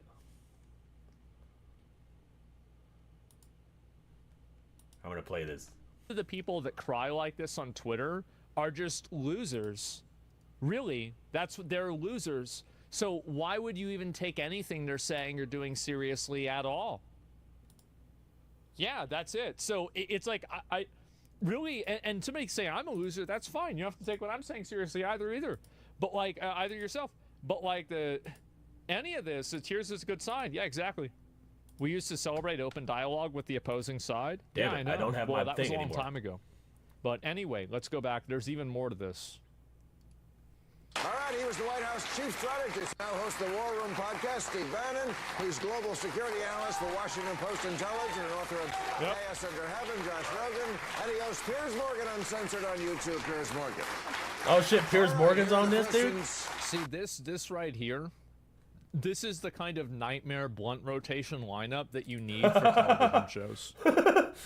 This blunt rotation lineup, This is dude. the kind of, like, this right here, this is what you need to have. Yeah, this looks like fun, exactly. From the people, what does the panel think about reports that the Trump administration plans to hold a military parade on the 250th anniversary of the Army's founding, which also happens to be Trump's birthday? Oh, goody, Wow. tanks in the streets, huh? Oh, God. Is that a good thing, do you think? I think it's fantastic, though. I completely agree. I hope he does it. It's going to be so fucking funny. Yes. Government efficiency at work, right? That's what we're spending our defense dollars on, is it parading a bunch of It's a way to inspire. Yes, of course. We've got I to mean, show if we can afford it, fuck it. if we're not using the tanks, what else are we going to use them for? Fuck, bro. Like, if we can't have a military parade every once in a while, what the hell's the point? People, as you know, Josh, young men and women to join the military, to see the pageantry like they do in France Yeah. with Macron, that great July 14th, Bastille Day. Was there tanks in the street? There were tanks. They do everything. we very do, well. we do it in the UK all the time. All the time. Tanks in the street. Yeah. It's actually, it's always been surprising to me you don't do it. Yeah, Kim in the Jong-un United States. loves it. Yeah. Kim What a Jong-un. little fucking bitch, bro. What a crying little bitch. Yeah, and you what a see, bitch. like, this is what was Soy Boy. Yeah, what a rat. Oh my God. 'Cause, Nobody freak out. Kim Jong. But wait a minute. But the bad guy does it, so you're bad if you do. What a fuck, dude. Is this a Karen in disguise? This is a Karen. It might not look like it, but it is. Russia does it too. Yeah. Putin, Xi Jinping. Yeah. Bill, what do you think? So basically, everybody does it. I don't want America to get used to the sight of tanks in the street. Yeah. That's what I don't. Because once you see I it, think we're gonna have to. it becomes normalized. What's behind the church-going revival in the UK, particularly among Gen Z? Is that true? What? I'm not surprised about that at all. It's obviously a cultural backlash from the amount of migrants, probably. And it's probably because these people feel like they've been displaced in their own country. And so by being displaced in their own country, they go back to old tradition. I feel like that's what would make sense to me. That's what I could expect, yeah. If you saw the state of our country right now, there's a lot to go and pray about. Yeah. Probably nothing more. That's fair. Back to tradition? Yeah, exactly. That's it? Oh. No, he's not trying to say what it really is. It's the reason because they got a bunch of fucking migrants from random places in the world, don't even speak the language, not part of the culture. They got nothing to do with Britain. They're living there, and then Exactly. apparently the government. The Britain is turning into what America almost was before Trump. Literally, and you can't say anything about it, or you'll get arrested. That's the fucked up shit. If you say anything about what's going on, they'll just arrest you and claim you're causing anxiety to people. Government won't get rid of them. People are fucking annoyed by it. So you have a lot of young people, and like their job prospects, their opportunities in life, they feel has been compromised by all of these migrants that they don't really want in the country either. And so they see it as like a bunch of old people have sold them out for cheap labor from people that hate them, And so, yeah, of course they're going to go back to... This is what I said before about how I think they're going to elect the new Adolf over there, bro. Like, that's what's going to happen. Like, shit over there is... I mean, probably, dude. If you pull the pendulum back enough, it's going to swing really hard in the other direction. We might have gotten Trump from all the left-wing bullshit that was going on over there. But they're going even more to the left. So, yeah, they might just end up with a fucking neo-Nazi over there, dude. It's getting really bad.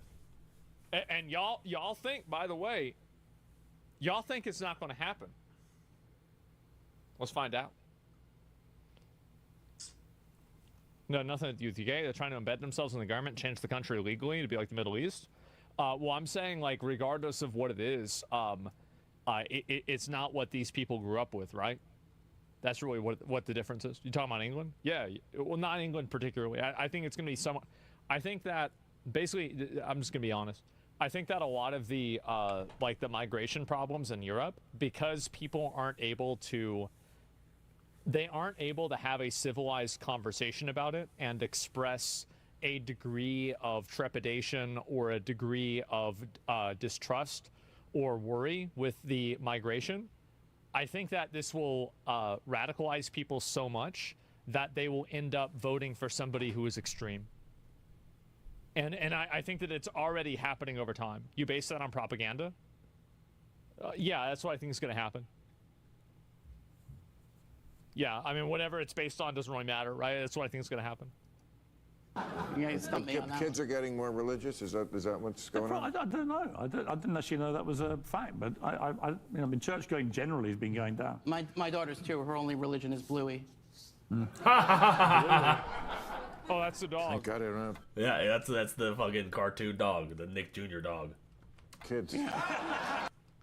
I read a disgusting article the other day about some UK woman who left a bad review on a UK police station for poorly investigating her daughter's death, and they threatened to arrest her if she didn't remove the review. What the fuck? Wow. Yeah, that's how bad. They already are a police state, bro. That's fucking wild. They can just arrest you for anything.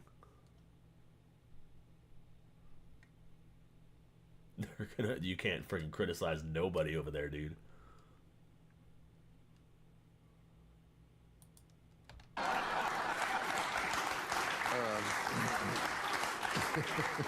What does the panel think of Jeff Bezos' company Blue Origin sending an all-female... The Brits want to jail anyone in any country for using hate speech on the internet. Oh yeah, I heard about that.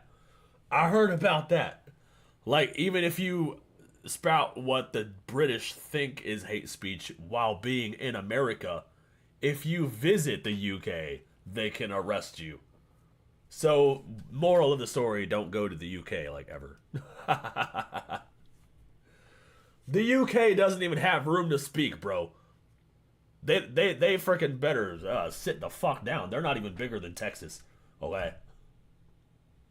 They need to sit the fuck down when they speak to the United States, motherfucker. Female crew and Katy Perry and Lauren Sanchez and Gayle King. I know them all, love them all. Hope they're all safe. I'm F in chat, guys. F in chat. They will be to space next week. Is there any scientific merit to this mission?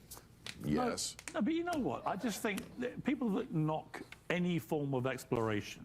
You know, when I was born in '65, the first thing I can really remember as an existent human being was the excitement around the rockets going up, right? Yeah. And then it sort of... What? They want to extradite you to the UK? By whose authority? Hey, what the fuck? So what, they're just going to come kidnap me for saying hate speech on the internet? They're going to kidnap me out of my own country and arrest me in the UK? They can fuck off, bro. You can extradite these nuts, bitch. Sort of stopped. And you kind of thought, are we going backwards? I mean, exploration, space travel, the bold frontiers. Katy Perry is not exploring space. No, I know. Well, she did like there was a song she did about it. Right. I wouldn't go up there, would you? Would you go up there? Absolutely not. I wouldn't do it in a million Are you years. So I kidding? admire the Bulls. No. We should be cheering them on. No, I'm sure it'll be safe, but it's just, I wouldn't go skydiving either. No, You I know? agree with I you. mean, and there's just I no wouldn't do that. reason. Jeff Bezos is my boss, and I support him. You toading little crawler. see. After all the lectures you gave us Hey, earlier. I wouldn't like to get fired today. I'm not trying to get fired. That's the trouble, you see. The trouble is, Josh, you get close to them and then the it thing starts is- to take over. Yeah, guess what, America? Guess what, America? We're all part of the same hypocrisy. All right, including Steve, including myself. We're all. Keep me out of it. Yeah. Too late. Yeah. It's so, Too late. You're in it. You're in it to win it. yeah. No, This is a fun little round table. no we here. What a little bitch, bro. I'm not asking Yeah. questions. What a Mike, bitch. Mike Huckabee, you remember him? Yes, sir. He is now the ambassador to Israel. Mike Huckabee, we've had him on the show. If you don't remember, he was the governor of Arkansas. You know, a very religious man. Yep. And I'm sure they're sending him to Israel because he's a great friend of Israel. I have a problem with this. You know why people like that are friends with Israel? Money. Because when you know who comes back. Oh shit, Melon Monk in the chat. What's up, dude? Thanks for all the cheese.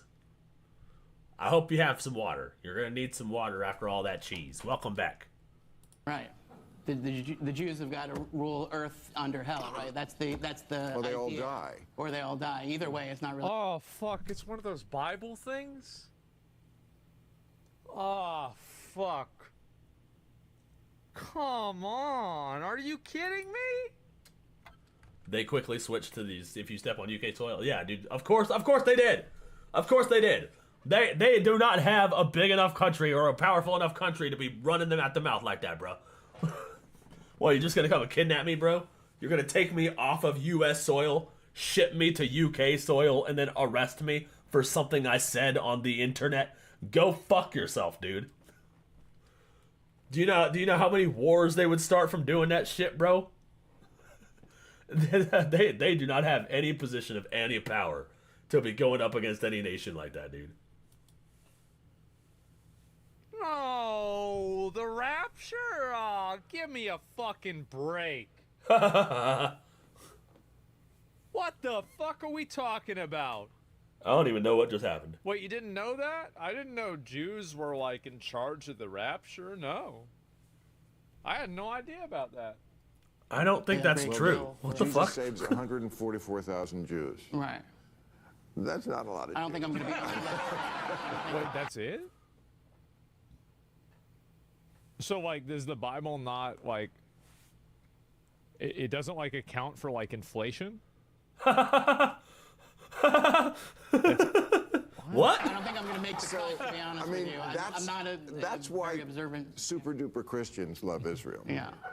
Yeah. I'm just saying. And now he's I thought it was because of money. okay. Low flow showers. Trump is. I'm with Trump on this one. Yeah. Yeah, No one likes a low flow shower. That's an 80-20 issue. That's good. We need better water pressure on our showers. Okay? Why is this not a top priority issue here? We need stronger water pressure. I like Israel because it's God's country, and I don't know why people hate it. It's in the book of Revelations, dude. The whole world's gonna turn on Israel. And then Jesus gonna come back in Israel, and then thousands of years of hell or whatever. But I'm a Jew. I'm pretty sure I would have heard about that. Yeah, same. And what I'm lost was going on. I have no idea, bruh. I don't know what they're talking about. They kind of lost me. I was talking to the chat, talking about ranting about UK, daring the UK to come and kidnap me. And then I kind of got lost in the sauce there. Now I have no idea what they're talking about. Good politics, as far as I'm concerned. It's and daylight savings time. Now that one I like. That one I like it to be light in the evening. Yes. I'm not a morning person. For all. We're gonna switch to Nux if that's cool. We're gonna go to Nux now. I liked Bill Maher's monologue, but this, whatever's going on here, I'm not following. Nux, Hebrews and Shebrews, welcome. Hebrews and Shebrews. Hebrews and Shebrews. Welcome. Alien Bros, he's talking to you, bruh. Yeah, that's fine. Alright, bet.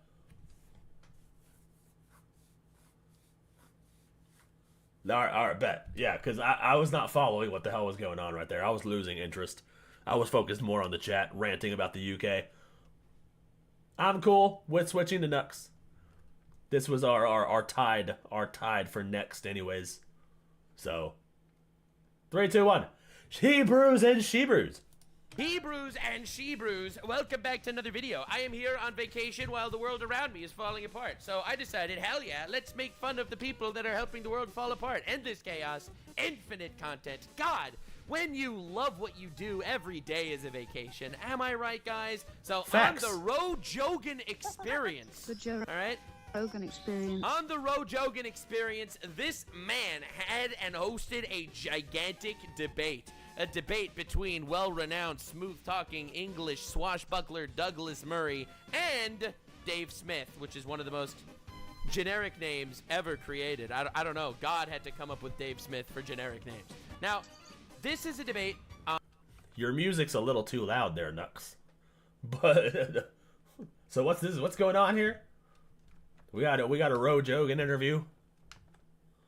Nux moves around too much. Yeah, sometimes. You gotta be spastic, dude. You gotta move around. You gotta move around. You gotta move all over the screen. That's how you become entertaining. Conflict, because as it stood right now, Joe Rogan, he doesn't really seem to have too many opinions on these things specifically. He generally just invites people, and those people talk on that platform and basically say their own beliefs on that platform. Specifically recently, Joe Rogan recently had a lot of like those big anti-Israel conspiracy guys, and it's definitely a lot of criticism has been levied his way. Now, I personally am a big So people are criticizing Joe for having these guys on? advocate of freedom of speech. Big advocate of freedom of speech. This debate is going viral everywhere now. Everyone is losing it, god damn it. Holy moly. People are losing their goddamn mind over this debate. It's so crazy. So, anywho, I'm excited to see what it's about. I didn't see it yet, but apparently one destroys the other. So, let's go. And I think that people have been indoctrinated by very bad actors into this, and as a result have excused atrocities or will make excuses for them, make excuses for the people who do them. I think, in addition, it plays to some of the darkest things of the regional mind as well as the international mind. All right. Okay. The aims of Hamas, their stated aims, include the annihilation of the Jewish people. Yeah, they say that. It's in their charter. Hamas literally says we will murder all Jews and all... Oh yeah, Undertale. I like Undertale. I forgot about that. Game. Undertale was made by one dude, and I have mad respect for that guy. That motherfucker did not know the behemoth that he was creating, or what it would turn into what it would turn into. Treacherous Christians. They literally say that too. I've shown that to you in my recent Hassan Piker is video. But yeah. Weird. Let's rally behind the terrorists. Weird. And murderers. Let's rally behind them. Kind of cringe of Hamas to be genocidal freaks, I guess. And October the 7th. Which one Oh, genocide. So cringe. of us are saying it right? I am.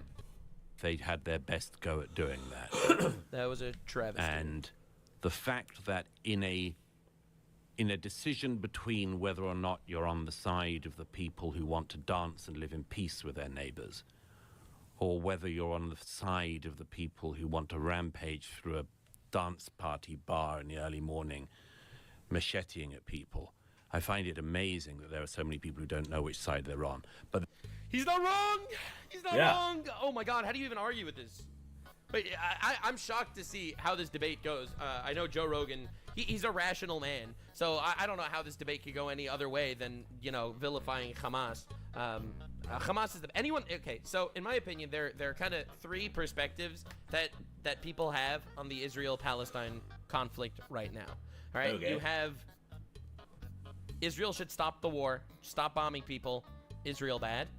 You have Israel should keep the war going until the Hamas terrorists are wiped out, and then you Yes. have the Hamas terrorists were the good guys. In my opinion, anyone that No. says the Hamas terrorists are the good guys, their opinion is invalid. They are a terrorist sympathizer, fucking loser that's probably uneducated, or worse, a propagandist. Based Nux. No, Israel needs to keep fighting until Hamas is wiped out. That's the only way to save fucking Israel. Because if Israel lays down their guns, Hamas is just gonna take over, and then Israel's gonna fall.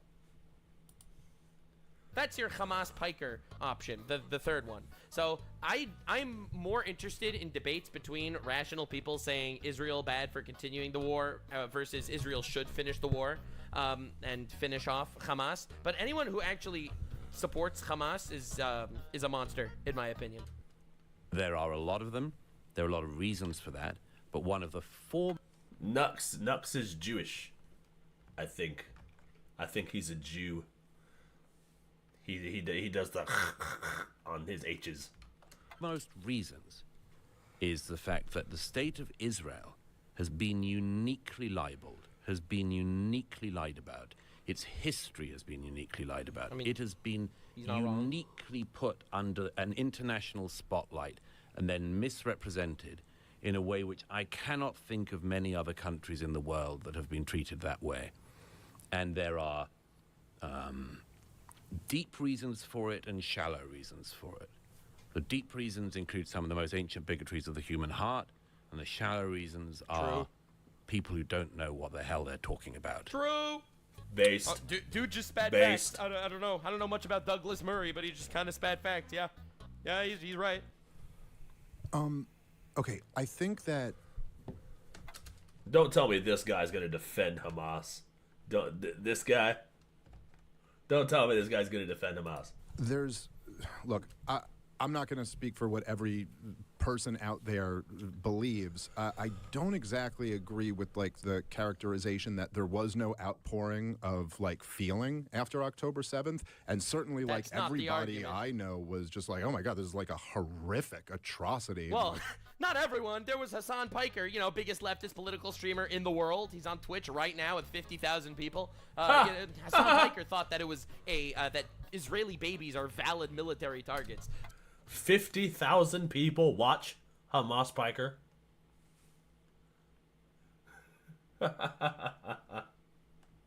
Why? So I really don't like when people paint their side. I don't like when people paint their side as, well, I don't know anyone that wasn't sad about October 7th, when realistically that's not true. That is not true. I think that normal people were sad about October 7th being a horrible terrorist attack, but there were retards. There are always retards. like what an unprecedented terrorist attack from Hamas, the worst terrorist attack in Israeli history against Israelis. But what's he gonna say? He's gonna throw a butt in there, and then he's gonna ramble off some bullshit. And it was horrible. I think Bro what really needed to add that in there at the end. Oh God. a lot of I'm not arguing that there are no people who are actually pro-Hamas, or there are no people who are actually like hate True. Jews or something like that. There are people that hate Jews and are pro-Hamas. You know, you got your Hassan Pikers. All right, valid. True, yeah, there are those people. They fucking suck. You know, true. I do think that what happens is that a lot of people get put in that category who do not belong there. Much like we've That's seen valid. this over the last year and a half, where a lot of people, you have Yeah, that's why I said that there's three categories. There's pro-Israel, anti-Israel, and then there's pro-Hamas. I think the pro-Hamas people are the retards and the rejects, for sure. But there are definitely anti-Israel people that don't just hate Jews. You get 1,000 on Twitch? Damn, is that where everybody is? Is that where everybody is that watches live streams? I don't like Twitch. I think their user interface scares me. There's so much going on. I like YouTube. It's simple, and that's where all my content is. They just, they oppose what Israel does from a standpoint, whatever. And that's a totally different discussion than directly supporting terrorists. John Podhoretz calling Thomas Massey anti-Semitic scum because he said, we're dead broke. We can't afford to fund everybody else's war here. People have been calling Tucker Carlson anti-Semitic all over the place. When these are two guys, Thomas Massey and Tucker Carlson, who have never uttered... Dude, right? Dude, I can't even follow what he's trying to say, bro. He's trying to ramble off some disclaimer here and disclaimer that so he doesn't piss off anybody. But he's totally about to fucking ramble off into some liberal bullshit. The words the Jews in their life. Like they're just not anti-Semites at all. So there's a lot of people, I think, who are, when they're critical of the Israeli government's response to this, get lumped in as pro-Hamas. I will certainly say... He really isn't answering the statement at all. Like, Douglas Murray made a point that Hamas did atrocity.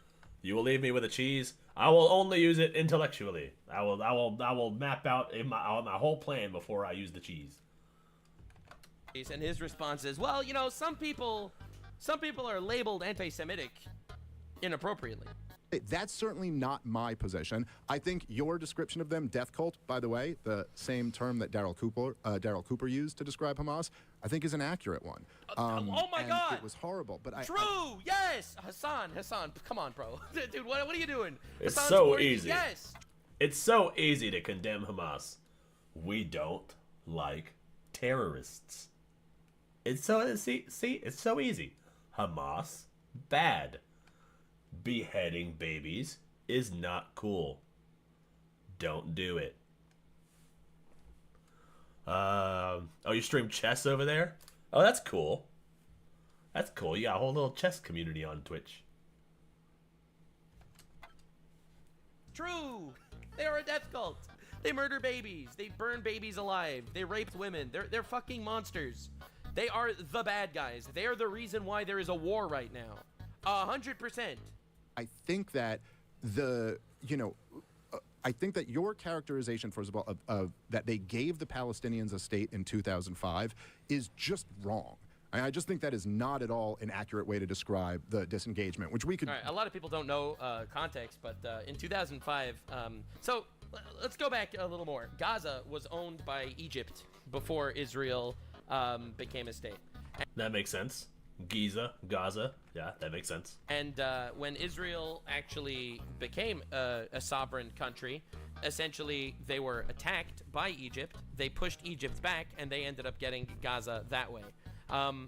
Then Israel occupied that area, and there were 10,000 Jews living in Gaza. And then in 2005, in order to make peace with the people there, they removed 10,000 Jews and all the people against the will of the people living there. They removed them from Gaza to give Gaza its own sovereignty in 2005. Then the people of Gaza elected Hamas, who ended up being vicious monsters and shot 11,000 missiles into Israeli cities over the next 20 years. Jesus Christ, they elected Hamas? I didn't know that. I thought Hamas just took it over. Ooh, oh, that's oof. Yeah, you really gotta fucking. You really gotta research who you're putting into power. If you do want to stream over there, there is money in it. Oh, okay, cool. Yeah, it's probably easier to stream over there. I would just have to get used to it. And I don't know. Twitch is run by some weird people. I have to talk it over with the wife and see what we're gonna do about that. She my partner in crime. That's kind of the story. They moved out of Gaza so the Palestinians could live there as their own place, and then they elected Hamas, who are terrorist monsters.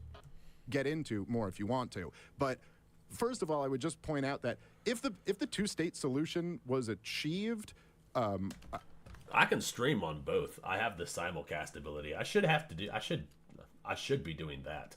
Like, if we're being honest, I have the ability to stream on all the platforms. I could just focus on YouTube. I should do that. I'll think about it. I'll think about that. That actually sounds like a pretty good idea. I assume you're arguing it was taken away after that. You're not still arguing that the Palestinians have a state, or are you saying they have had a state since 2005? They were given a state in the Gaza. And when was it taken away? Well, they kind of screwed it up for themselves on the 7th of October. So you're saying from 2005 all the way till October 7th? Is it just me, or is Hamas just ISIS in a different coat? Pretty much. That's what it seems like to me. They all seem like kind of the same thing, just in a different branding. They're like the Bloods and the Crips. Yeah, they're both gangs, just different. ISIS seems like they have a lot of the same shit. Hamas, the Houthi pirates. They all seem to kind of use that same. They kind of have that same core font. Yeah, you get what I'm saying. There was a two-state solution. It had been achieved. Well, it wasn't a two-state solution, but it was its own governing place. Yeah. Oh, okay, but that would be two states then. No, it was another state. It was different from the PA. Okay, right, but I'm saying a Palestinian state. Yeah. Okay, so what's interesting about that is that this is not how any of the leaders really describe it. I mean, when Netanyahu himself is not claiming that they had already achieved a two-state solution, why are you talking about this? What happened in 2005 in the disengagement was that essentially Israel went from occupying the place to surrounding the place. And they've had it under a brutal blockade. Well, it wasn't just surrounded by Israel. It was surrounded by Israel and Egypt. It's on the border of Israel and Egypt, just for accuracy. But anyway, all right. Since 2007. And yes, you were right that it was... Yeah, but why was there... Yeah, mixing the two would be bad. If your Twitch streams have nothing to do with your YouTube content, simulcasting would be bad. It would confuse the algorithm and alienate your audience. I don't agree the blockade was brutal by any means. You don't think the blockade of Gaza was brutal? I mean, how brutal do you think the Egyptians are? Pretty brutal. Yeah. They allowed stuff in. Okay, I mean, since some stuff has gotten in, yes, that's true. Since God! Oh no! There's no way we're going down this rabbit hole. No! There was a blockade around Gaza because the Hamas terrorists were taking munitions and making weapons out of them. I don't know nothing about any of this shit. I just like seeing somebody get crushed in a debate. Because they would send in pipes, and Hamas would use those pipes to turn them into missiles. No wonder why this went viral. Of course everyone's talking about this. Oh, no. Oh, God. Okay. More than some stuff. Okay, some... And there it is, right, dude? This motherfucker doesn't know shit, bro. Like, I swear, dude, he's probably gets all his information from these propagandists. Wouldn't be surprised if he has friggin' Hassan Piker on his subscription list. Emmy Chan's back. Yeah, we're watching next. I'll say this, right, because there's been different levels. Some stuff to build hundreds of miles of tunnels under Gaza. What are we talking about? Of blockade, even before 2007, going back. I know in 1996, they had like a pretty strong blockade that year. According to the World Bank, it contracted 40% of the GDP of Gaza. So just okay, so because we're talking about references, and I'm sure that this isn't going to come up. You might not be aware of this. Did you know that all the leaders of Hamas are billionaires? Billionaires with B's. They're billionaires. You know why? Because they fucking took the shit that was coming into Gaza for themselves. How is it that all the leaders of Gaza are billionaires? Does it make any sense to you? Come on. Hamas are horrible. They're monsters. They were elected in 2005 or 6 or whatever, and they're terrorists, and they've never had another election. In fact, when the people in Gaza protested against Hamas, you know what Hamas did? They killed the protesters because they're terrorists. What is going on? For reference, the Great Depression was a 30% contraction. This was in 1996. For 1 year, they gave them something worse than our Great Depression. That was just 1 year. From 2007... Someone in my chat said something. I'm sorry, I have to pause. He called the Hamas leaders the oligarchy. I'm sorry. I know that might be a... You're trying to fill my whole freaking recommended feed with chess videos. No thanks, fam. I'm so good. I literally watched one Yu-Gi-Oh video because I was interested in this one guy who was talking about Yu-Gi-Oh cards. because he talks about the history of Yu-Gi-Oh cards. And I was like, all right, yeah, I used to play Yu-Gi-Oh, so yeah, it's fine. Watch one little short of somebody talking about the history of these two cards. Now my whole fucking recommended feed is all Yu-Gi-Oh shit. Watch this Yu-Gi-Oh duel. Yu-Gi-Oh live streams. You know, like, what the fuck? Offensive, but it's funny as fuck. I can't. That's really funny. There's been a blockade of that country. You don't think that's kept the country poor? Why do you think there's a blockade of any kind? Why is there a blockade? Well, I mean, the argument from Israel would be... No, why do you think? I would say, okay, I think that the disengagement, I think Smotrich was correct when he said that. Answer the question. My mistake there. I think which another quote that I'm sure you're familiar with, Dov Weisklav, who was the senior advisor to Sharon, who was the prime minister at the time, he essentially said the reason we're doing the disengagement, the reason we're doing this, is so that we can put the peace process in formaldehyde. This is the reason we're doing it. You're not answering my question. You're Yes, continuing to cite I'm getting very there. right-wing Israeli politicians. But what? what do you think is the reason? I'm getting there. Just the energy of these two guys. Like, I haven't really been following because I've been reading the chat. But, like, just the energy of these two guys, you already know who's winning the friggin' debate. This guy in the sweater has no idea what he's talking about. He's reduced himself to a stammering mess. Like, he's just trying to remember what he heard about on some video he watched. Whereas the other guy is actually pretty confident in knowing what's actually going on. But yeah, Yu-Gi-Oh! Everything. I love Yu-Gi-Oh! I like playing Master Duel sometimes. I like building decks and, dueling people. But it's not really the content that I consume. I don't watch YouTube content. I don't watch Yu-Gi-Oh! Content. YouTube trying to feed you for their money, dude, right? For real. So I think they disengaged in order to kill the peace process. I think they put the full blockade around the country for the reason that they've always kind of done it there, that, yeah, they don't want too much stuff getting in. They want to keep them, as they put it, on a diet, and they don't want rockets to fly into Israel. Yeah! He says that so casually at the end. There's no way. He doesn't want rockets to fly into Israel. Stuff. Come on, bro. Why are we playing this game? Why are we playing this game, man? Obviously, that's why they did it. Because 11,000 missiles, even after the blockade, 11,000 missiles flew into Israel. 11,000 missiles. Could you imagine what would happen if Mexico launched 11,000 missiles into America? What would America's response be? I don't know. This guy doesn't remember what happened in Japan when Pearl Harbor was attacked. But last I checked, that shit was crazy. What? Oh my God. The second one is a kind of important one, isn't it? The missiles. Yes, it is. If the Palestinian... How does he... Okay, listen, I understand the caring about the Palestinian people in Gaza, recognizing that they are occupied by terrorists that are Hamas, that are vicious monsters, and you could definitely recognize that the people in Gaza are suffering. Yes. Our criticism has nothing to do with the people of Gaza.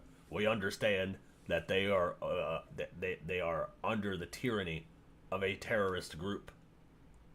It's the terrorist group that we need to wipe off the face of the map. Largely attributed to the terrorists that A, started the current war, and B, fired 11,000 missiles over the last 20 years into Israel. Like, come on, what is happening? Oh God.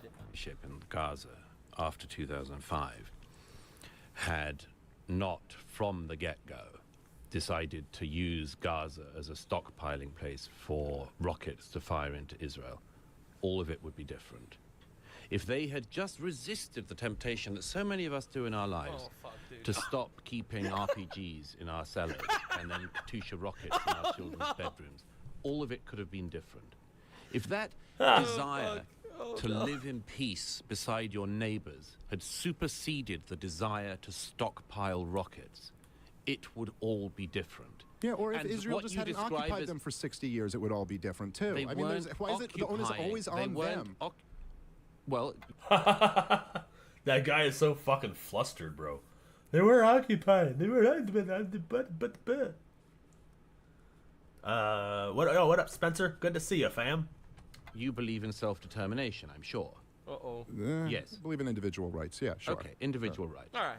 And that includes the right to make bad decisions. True. Yes. Everyone makes the bad Palestinians in Gaza, when they voted in Hamas, made a very bad decision. Yeah, of course, and Douglas. in the but years, but, hang on, yes. hang on. Yeah, see, I didn't even know that they voted them in. I thought Hamas just took the place over. Yeah. Oof, oof, oof. And in the years after that, they made bad decision after bad decision. It was a very bad decision to continually fire thousands of rockets into Israel. It was a very bad decision. By the way, they're not guided rockets either, in case you were curious. It's not like they were targeting military bases. They were just randomly throwing rockets. To use what boats came in early on and to use the smuggling networks from Egypt, not to bring in supplies you could actually build a thriving society with, but to bring in rockets. It was a very bad idea. No, there was not starvation in Gaza after 2005. By the way, that is also very debunked. That there was starvation in Gaza. People call Gaza like a concentration camp, an open air prison, like terms, like really wild terms, to be honest, used to describe what it was like. Again, I'm sure it was definitely shitty. I'm not denying that at all. But like this is a video of Gaza before October 7th. Now it's leveled. Now shit's very bad there. I'm not trying to deny that. That actually looks pretty nice. This is shit on a beach. At all. But this was Gaza before October 7th. That's before wild, dude. Hamas started a war. Which is Hamas started a war. And this is what it looked like. This isn't a concentration camp. Okay? It's not Trump Gaza. It's not Gaza Lago, okay? It's not all 7 swing states. All right? We're not going there, but this is also not a concentration camp either. Like, come on. Does this look like a concentration camp? Obviously, I'm sure it was very difficult with blockades and with everything. But come on, man. Like, what are we talking about? So anyway, just putting it into perspective just for a second. No, there was no deficit of goods coming in. I've been plenty of times. There was no deficit? No, there are no plenty goods were kept out. There are plenty. How many? Have you been to the crossing points? No. When were you last there at all? I've never been. You've never been? Did you slow? Oh my Wait, God, look at his reaction. Oh no. Oh no. What is that reaction? Wait, what? He's so shocked. Oh my God, one more time. Kept out. There are I am an armchair expert, sir. Now, I'm not saying that. Obviously, I think everyone has the right to an opinion, has the right to speak. You don't have to be somewhere to have an opinion on it. I'm not going to go that far. But it is wild when Douglas Murray has gone many times. He's even gone multiple times during the current war to write his books. How many? But have you been to these are credentials on another level. the crossing points? No. When were you last there at all? I've never been. You've never been? Am I not allowed to talk about it now? Oh God. I've never been to. Have you ever been to Nazi Germany? Oh, Are you allowed to have fuck you. feelings about them? You can't time travel. But They always fucking go to Nazi Germany, bro. What the fuck?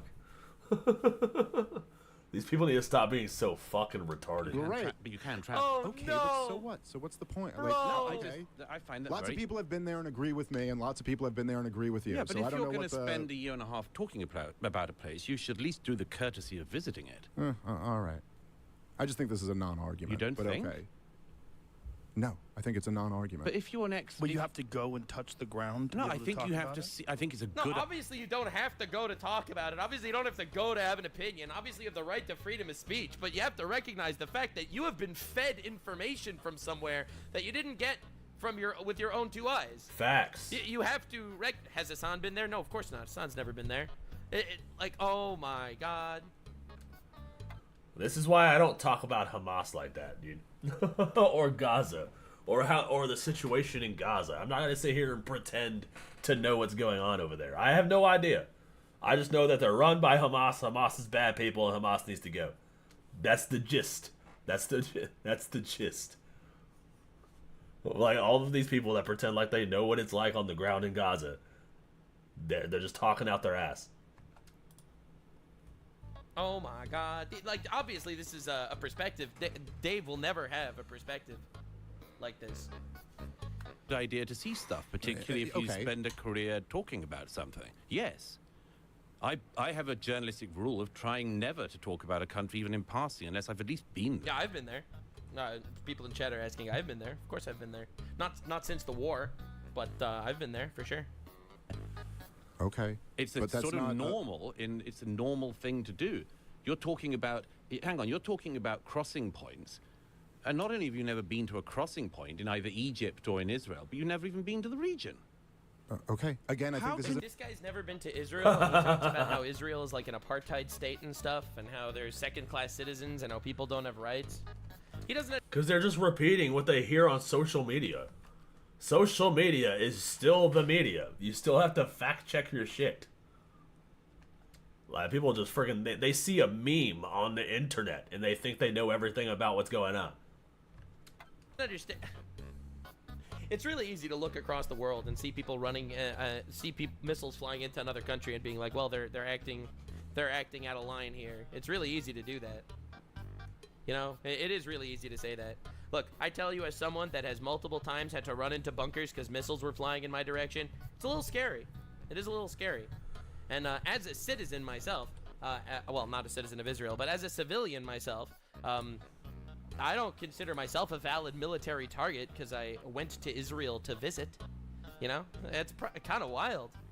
Oh my God.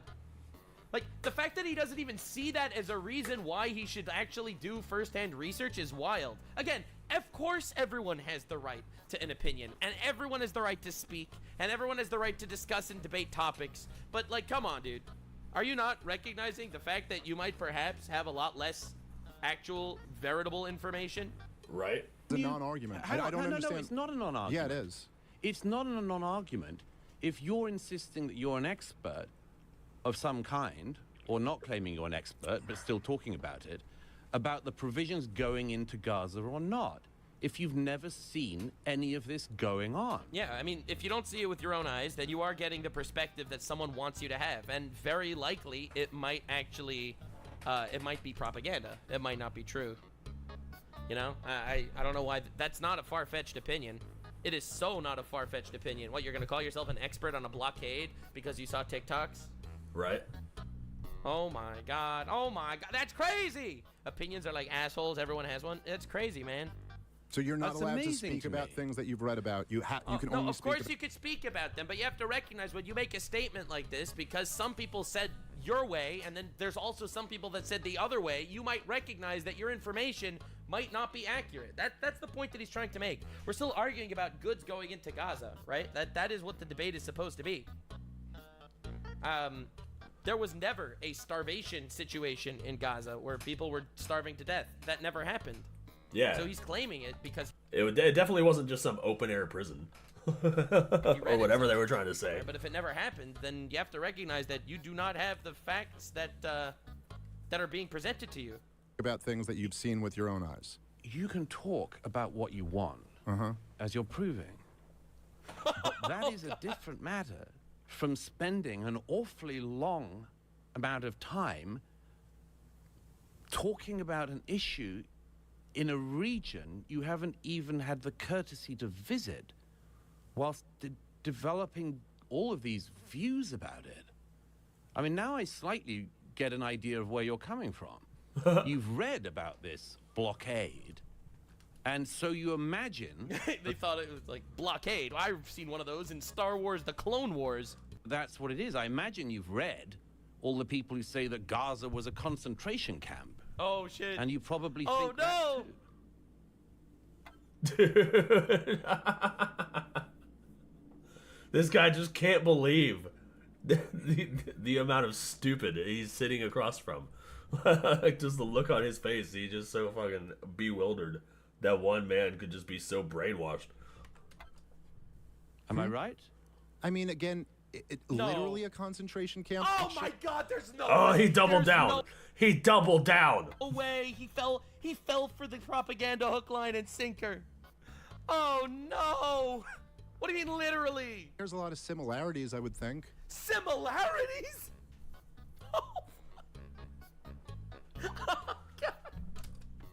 Wow, dude, he is getting absolutely demolished. similarities. Okay, so coming from someone who's dude, I don't know why I have so many You made a burger. That's what's up, dude. I made tacos earlier. I'm gonna have to grab one here in a second. Everybody needs to eat. Make sure that you have eaten. Food is important. Nutrition. Eat.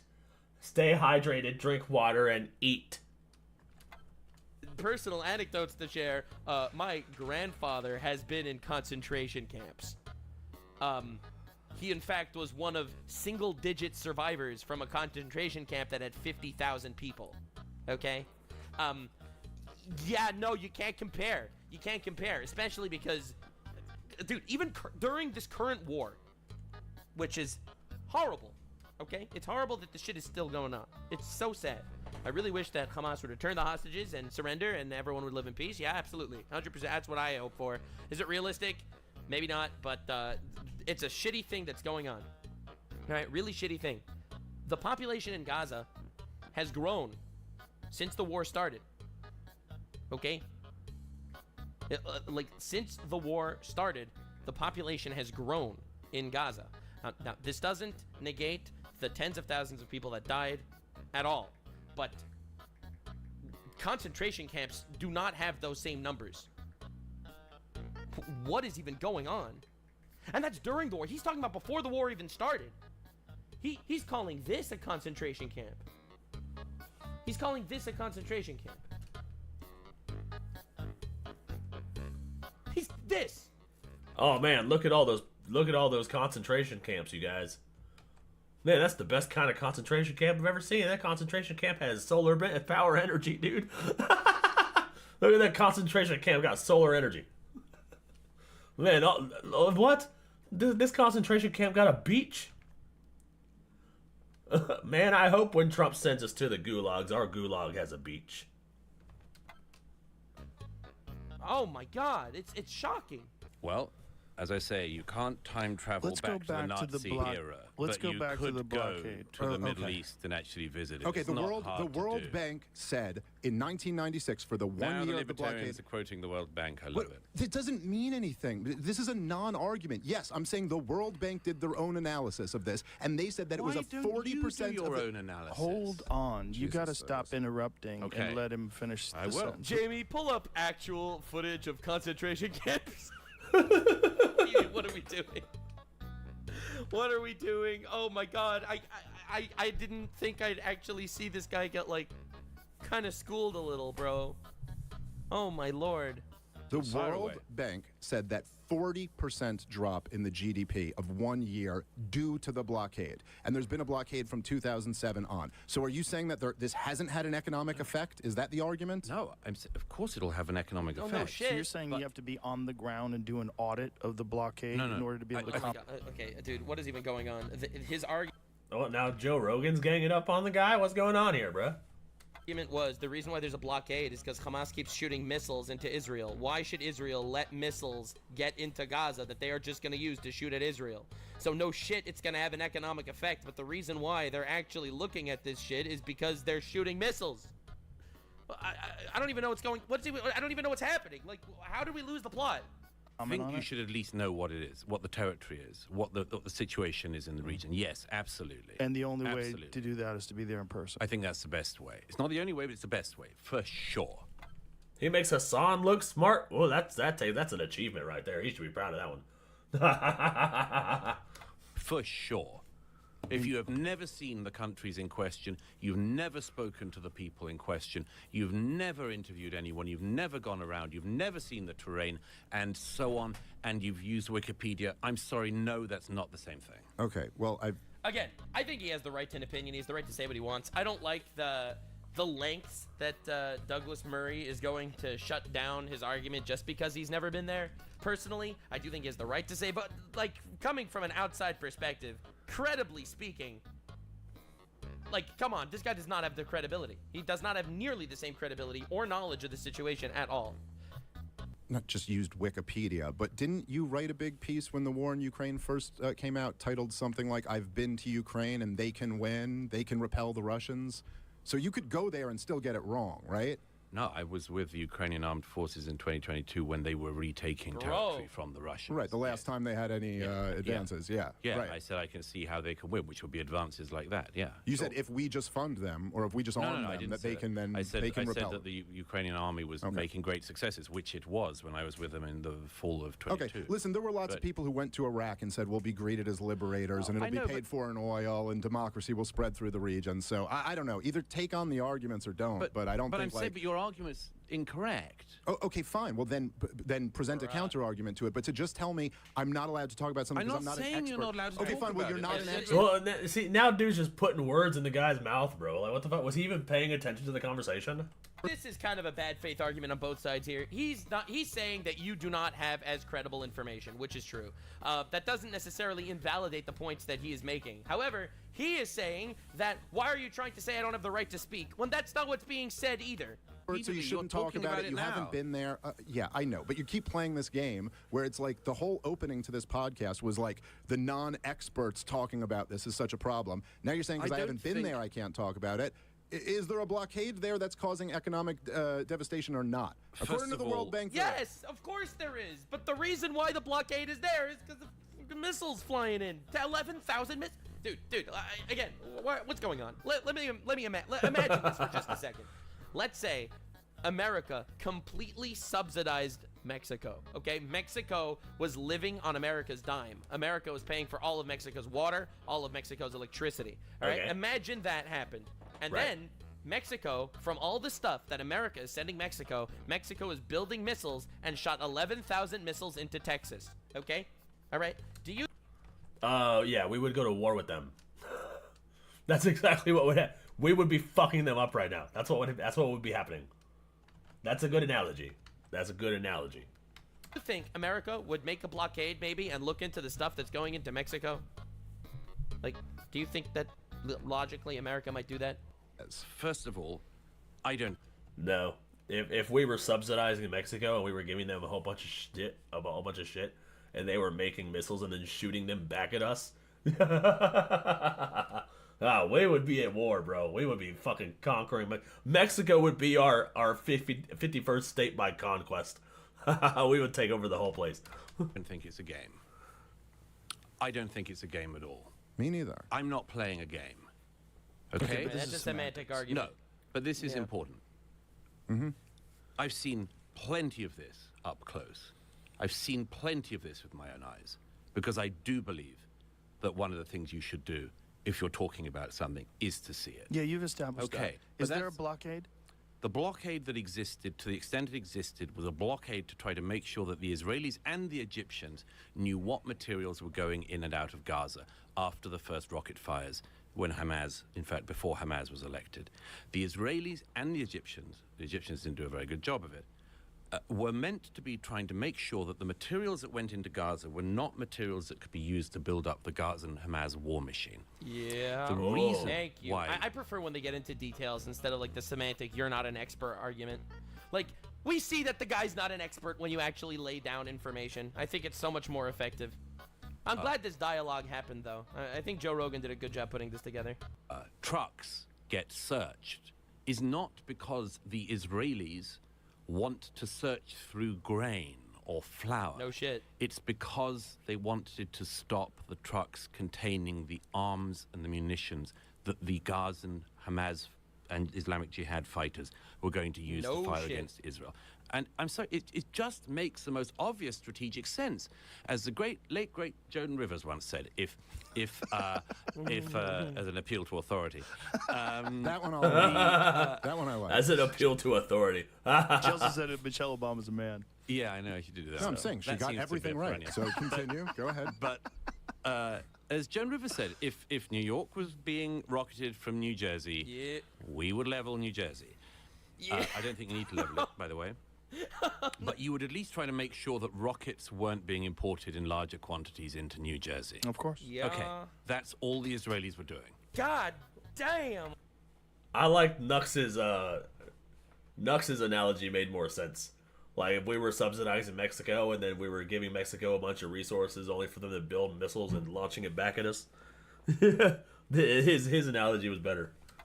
Oh my lord, that is crazy. I mean, I think that the logical argument makes so much sense. I don't know why he needs to go to the level of arguing semantics, but yeah, no, he really destroyed him.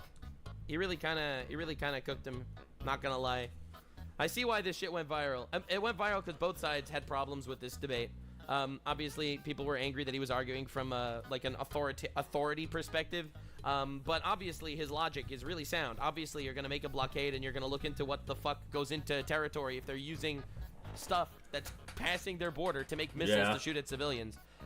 And you don't have to like physically go to the place, but if you're going to talk about a certain situation, you gotta at least get your facts right.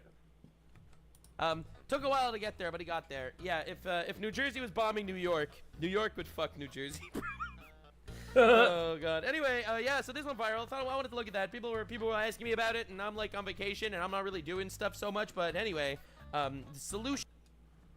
Yeah, I don't know who any of those guys are, but yeah, that was a good little debate. What up, Anonymous? Good to see you, fam. We're just kind of chilling, watching more shit. The huge. Okay. Whoops. The huge. I haven't played a video game in a while. Gonna have to do a video game stream one day. Play a game and see what's going on there.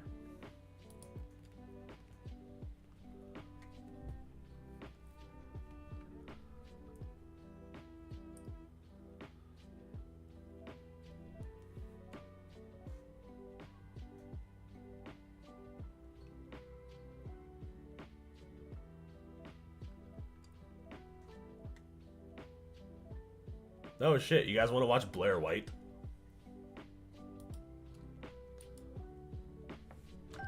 What do you think of... Blair White went to a liberal protest and they crashed out on her, apparently. I went to a liberal protest and they crashed down on me.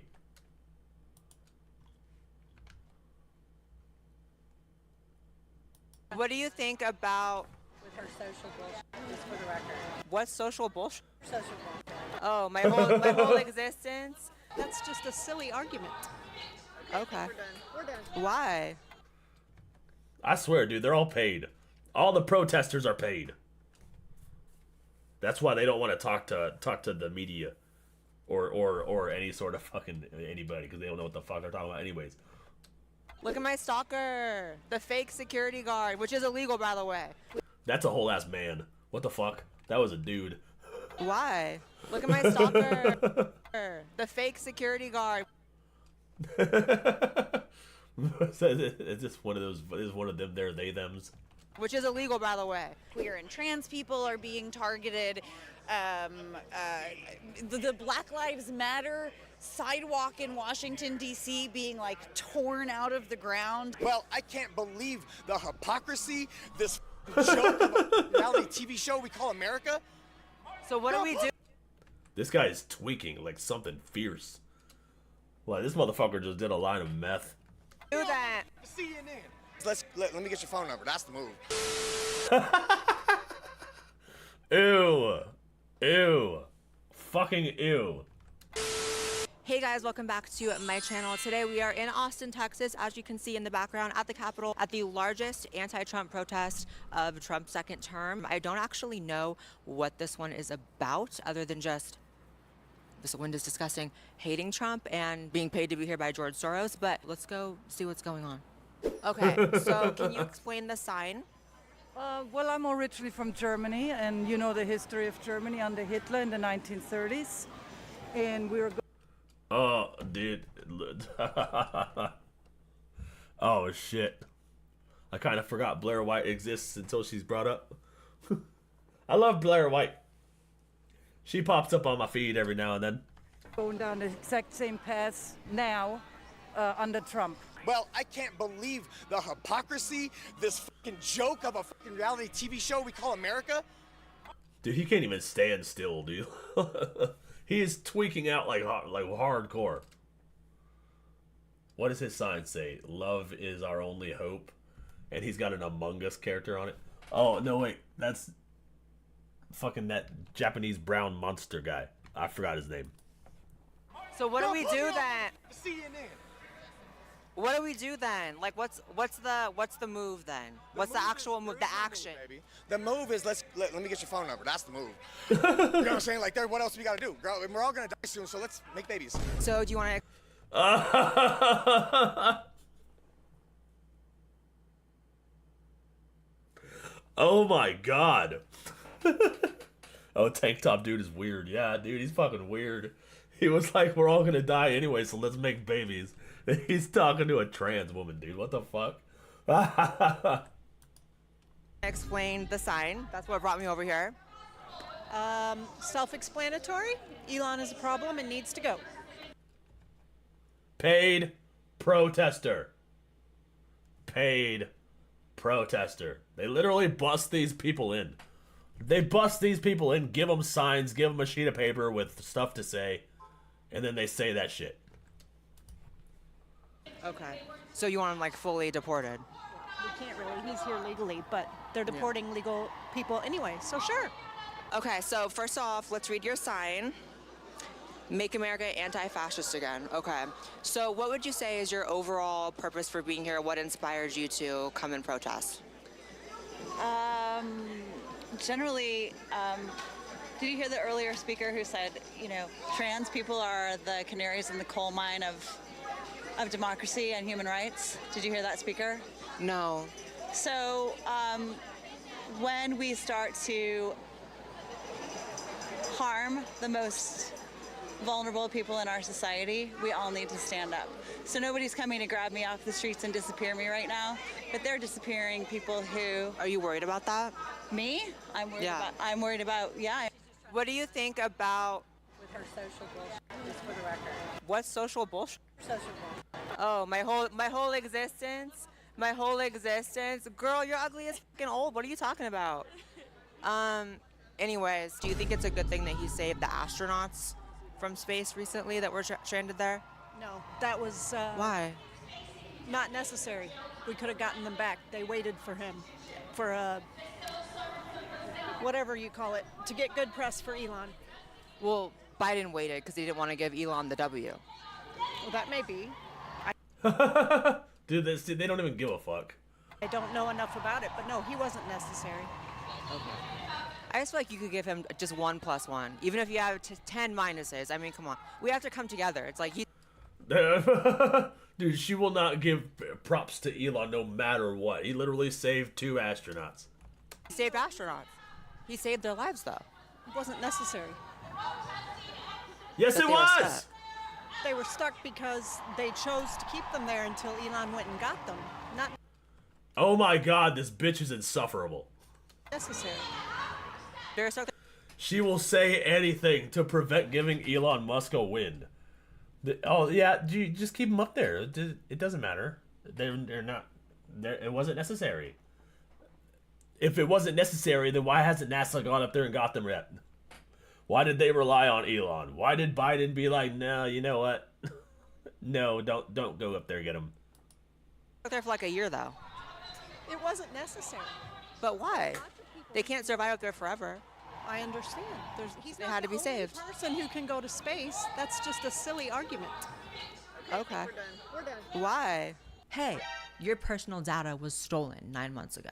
Why are you just it hearing wasn't. about it now? Girl, it's way too late. The criminals are way ahead of you. Like you, I share a ton of my data with companies. It's inevitable in this modern age. But IBM says it takes an average of 270. Thank you so much to Aura for sponsoring today's video. And now, on to today's video. This is our only hope. You understand? This right here, what are we gonna... This motherfucker has no idea what he's talking about. He's just there to collect a paycheck so he can go buy more meth. That's all. That's it. When I see these people, I wonder how they made it this far in life, right? Dude, they literally have no knowledge of anything.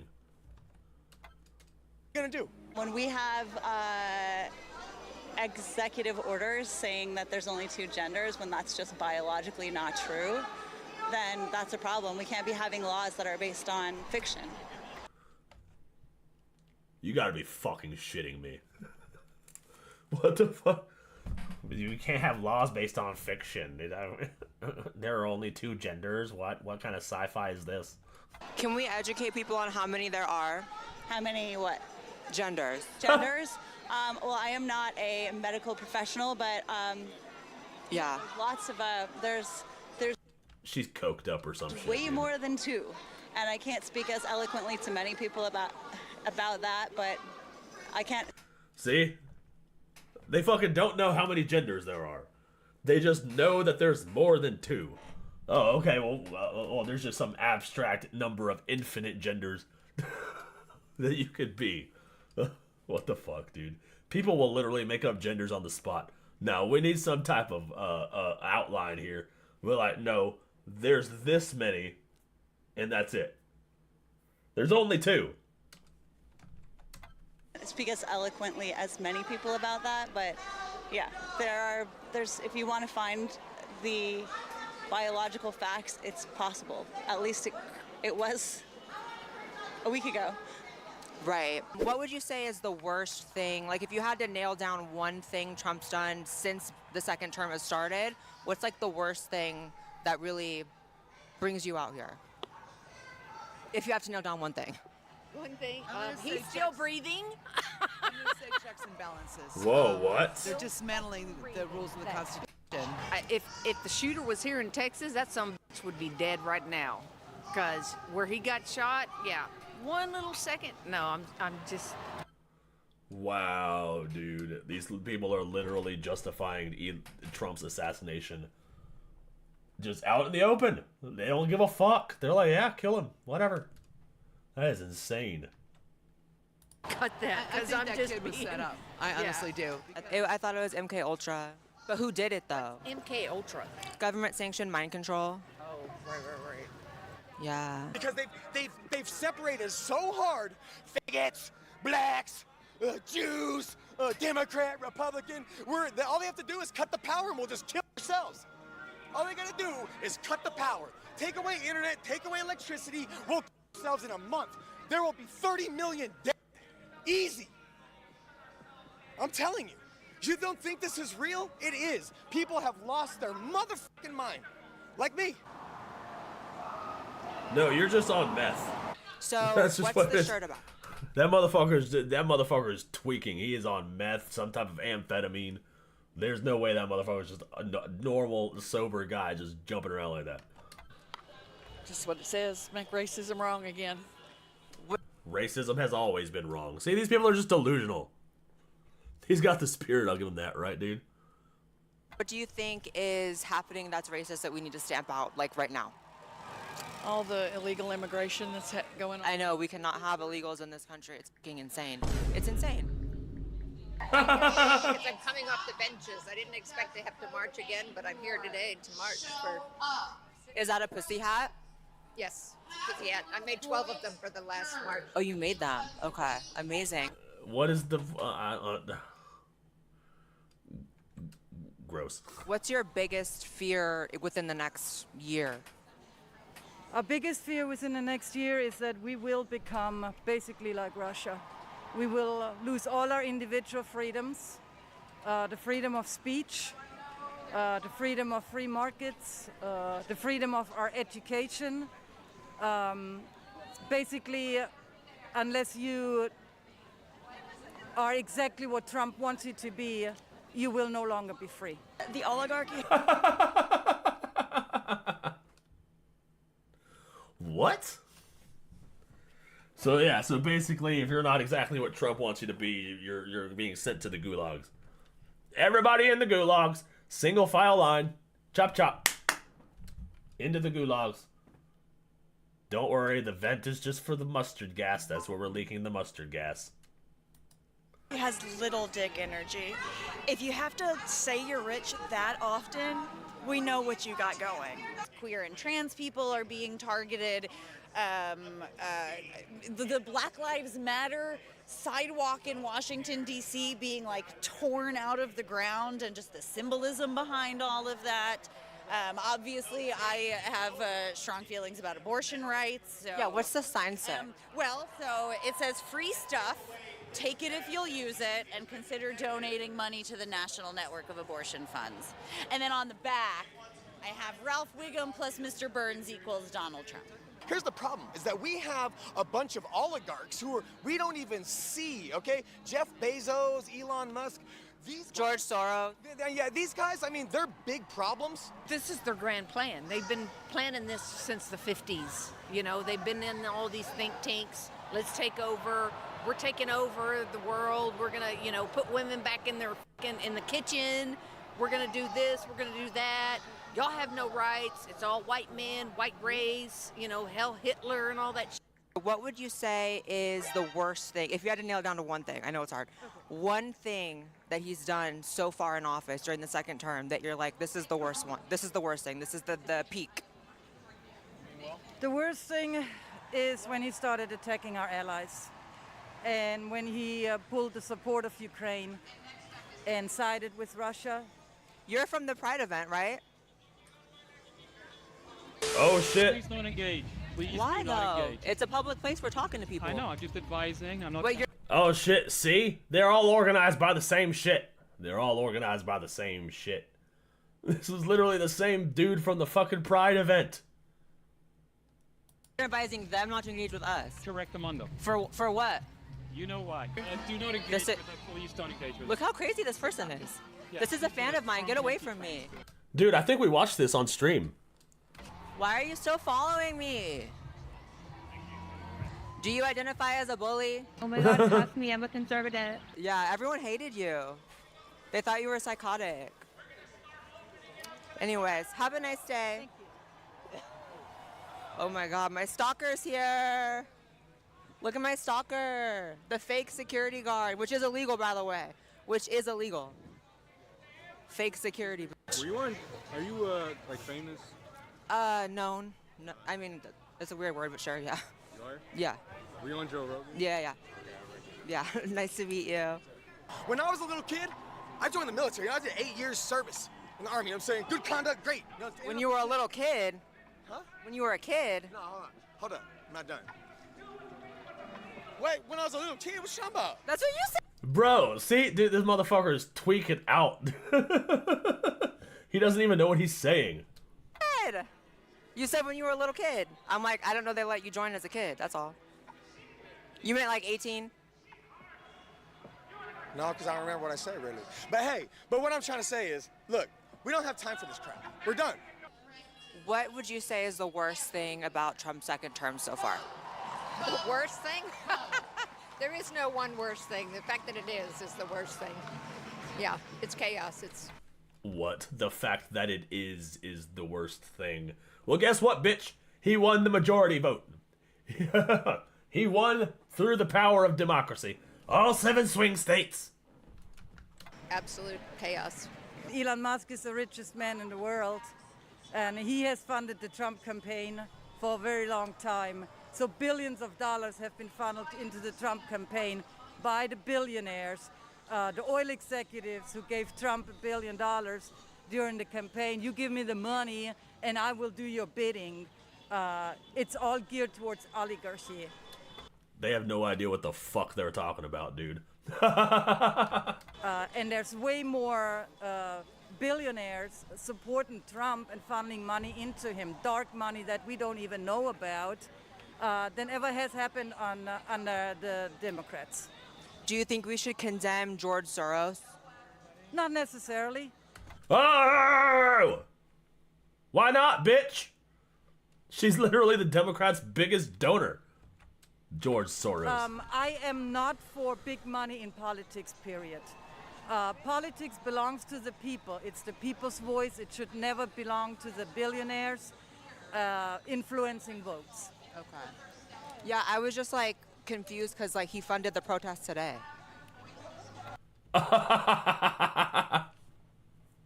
Damn, she just outright said it.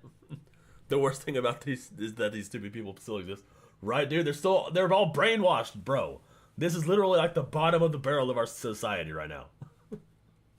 These motherfuckers that just react with pure emotion. They have no idea what the fuck they're talking about. They hear a slogan and they're like, oh, Blah, blah, blah, blah, blah, blah, blah. Donald Trump, orange man bad. Orange man bad. Stole all 7 swing states. Who, Soros? George Soros. Okay, I see nothing wrong with that. I mean, it's okay to fund it. I was one of the paid. Dude, she literally contradicted herself in 2 sentences, bro. What the fuck? Le gasp! Rich people are using their own money to support their party instead of the taxpayer money to fund it, right, dude? Like, we're always gonna have elites, but you need to make sure the elites are friggin'. There's good elites and there's bad elites, and I appreciate the elites that are using their money to push America in a good direction. I appreciate those elites. Protesters at the April 5th liberal protest. And so I just wanted to come on and talk about my experience, what I had to do to get paid, and how much they got paid. You couldn't wear anything MAGA. They also asked you not to wear red, so I just wore a black t-shirt and jeans. They said they would pay extra if you brought a sign. Anyways, I went on the march, and then at the end, I had to check back in, and that's when they gave me the questionnaire. And, okay, the interesting thing is, like, you had to answer the questionnaire as if you were a liberal. And there were... Wait, hold on. What is she talking about? Hold on a second. Is she talking about the paid... oh, shit. Did she go through the process? Did she go through the process? Hold on a second. I have to back this up. I wasn't paying attention. I'm sorry. I was one of the paid protesters at the April 5th liberal protest. Okay, so she's one of the paid protesters. Oh, shit. Bro, she's fucking exposing the whole grift. And so I just wanted to come on and talk about my experience, what I had to do to get paid, and how much they got paid. You couldn't wear anything MAGA. They also asked you not to wear red, so I just wore a black t-shirt and jeans. You can't even wear red. You can't wear anything that would even confuse you for a MAGA Republican. So they would pay extra if you brought a sign. Anyways, I went on the march, and then at the end, I had to check back in, and that's when they gave me the questionnaire.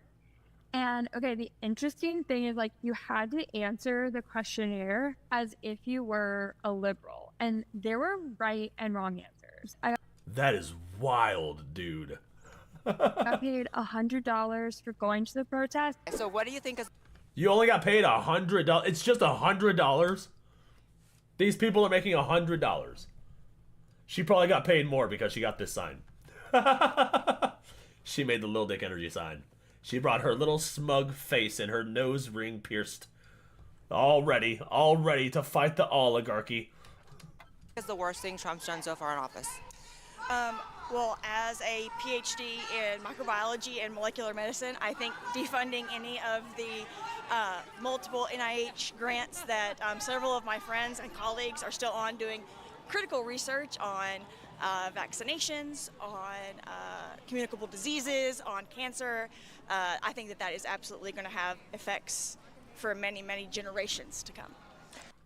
She's using the emotional fucking arguments again. Yeah, like that doesn't fucking... Emotional arguments don't prove your point. What do you think about the people who have a distrust with the vaccines because of COVID and all the politicization that occurred? Because I feel like that's something that people are having a hard time coming back from. I think that was like a culture-wide sort of trauma event, to be honest. Oh, yeah, absolutely. So as someone who worked on the Pfizer vaccine, as someone who worked on this, as a PhD, as a person who does this, she's trying really hard to use this, oh, I have authority on the matter situation. So, our argument. She's trying to use the I am speaking from a place of authority so I know what the fuck I'm talking about argument. And I'm sorry, bitch, but you look nuts. I don't give a fuck if you have a PhD in whatever pseudoscience you believe that you have a PhD in. You have no idea what you're talking about. I think that... Oh, you worked on the COVID vaccine. I think that it is a messaging problem. The vaccine, almost every single vaccine that's ever come to market has been completely safe. That's why we have the FDA. That's why we have the NIH. That's why we have the CDC, is to make sure... Oh, okay, so all those people that got heart attacks mysteriously after taking the vaccine had nothing to do with it. Nothing to do with it. All of those healthy athletes dropping dead Nothing to do with it. Those things are safe. And if someone is scared of the vaccines, particularly a certain political group, maybe we shouldn't be defunding those particular institutions. I want to see Trump impeached, Elon arrested, and, you know, continue on from there. What do you think Elon should be arrested for? Well, he's done several illegal things. He's accessed files that he shouldn't. He is not an elected official. He is not even a appointed member of government. He says one thing and does another. So yeah.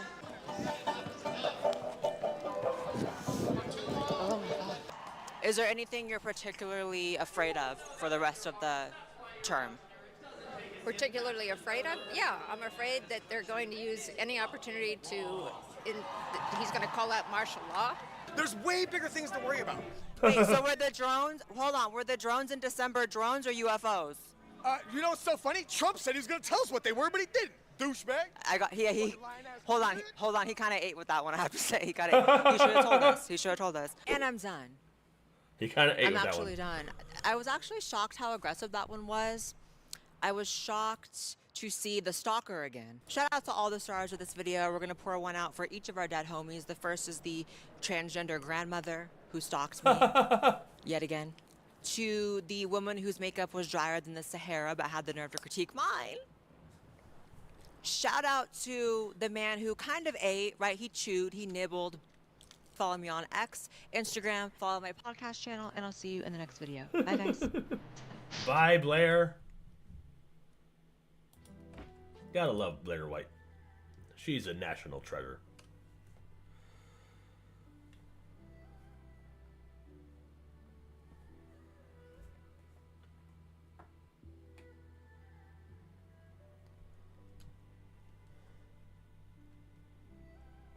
Alright, I'm probably going to end the stream early today, you guys.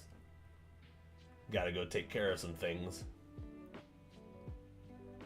Do you think Blair White's a good place to end it? I'll either stream tomorrow or next week, depending on what it's going on. But, yeah, gotta go take care of some things. So I do appreciate everybody coming by. We'll be back on Saturday with a new video and then another live stream on next Sunday. Then I'll try to make a clip. I'll see if I can make some clips for the Clips channel. But yeah, I do appreciate everybody coming, and I'll see you in the next one.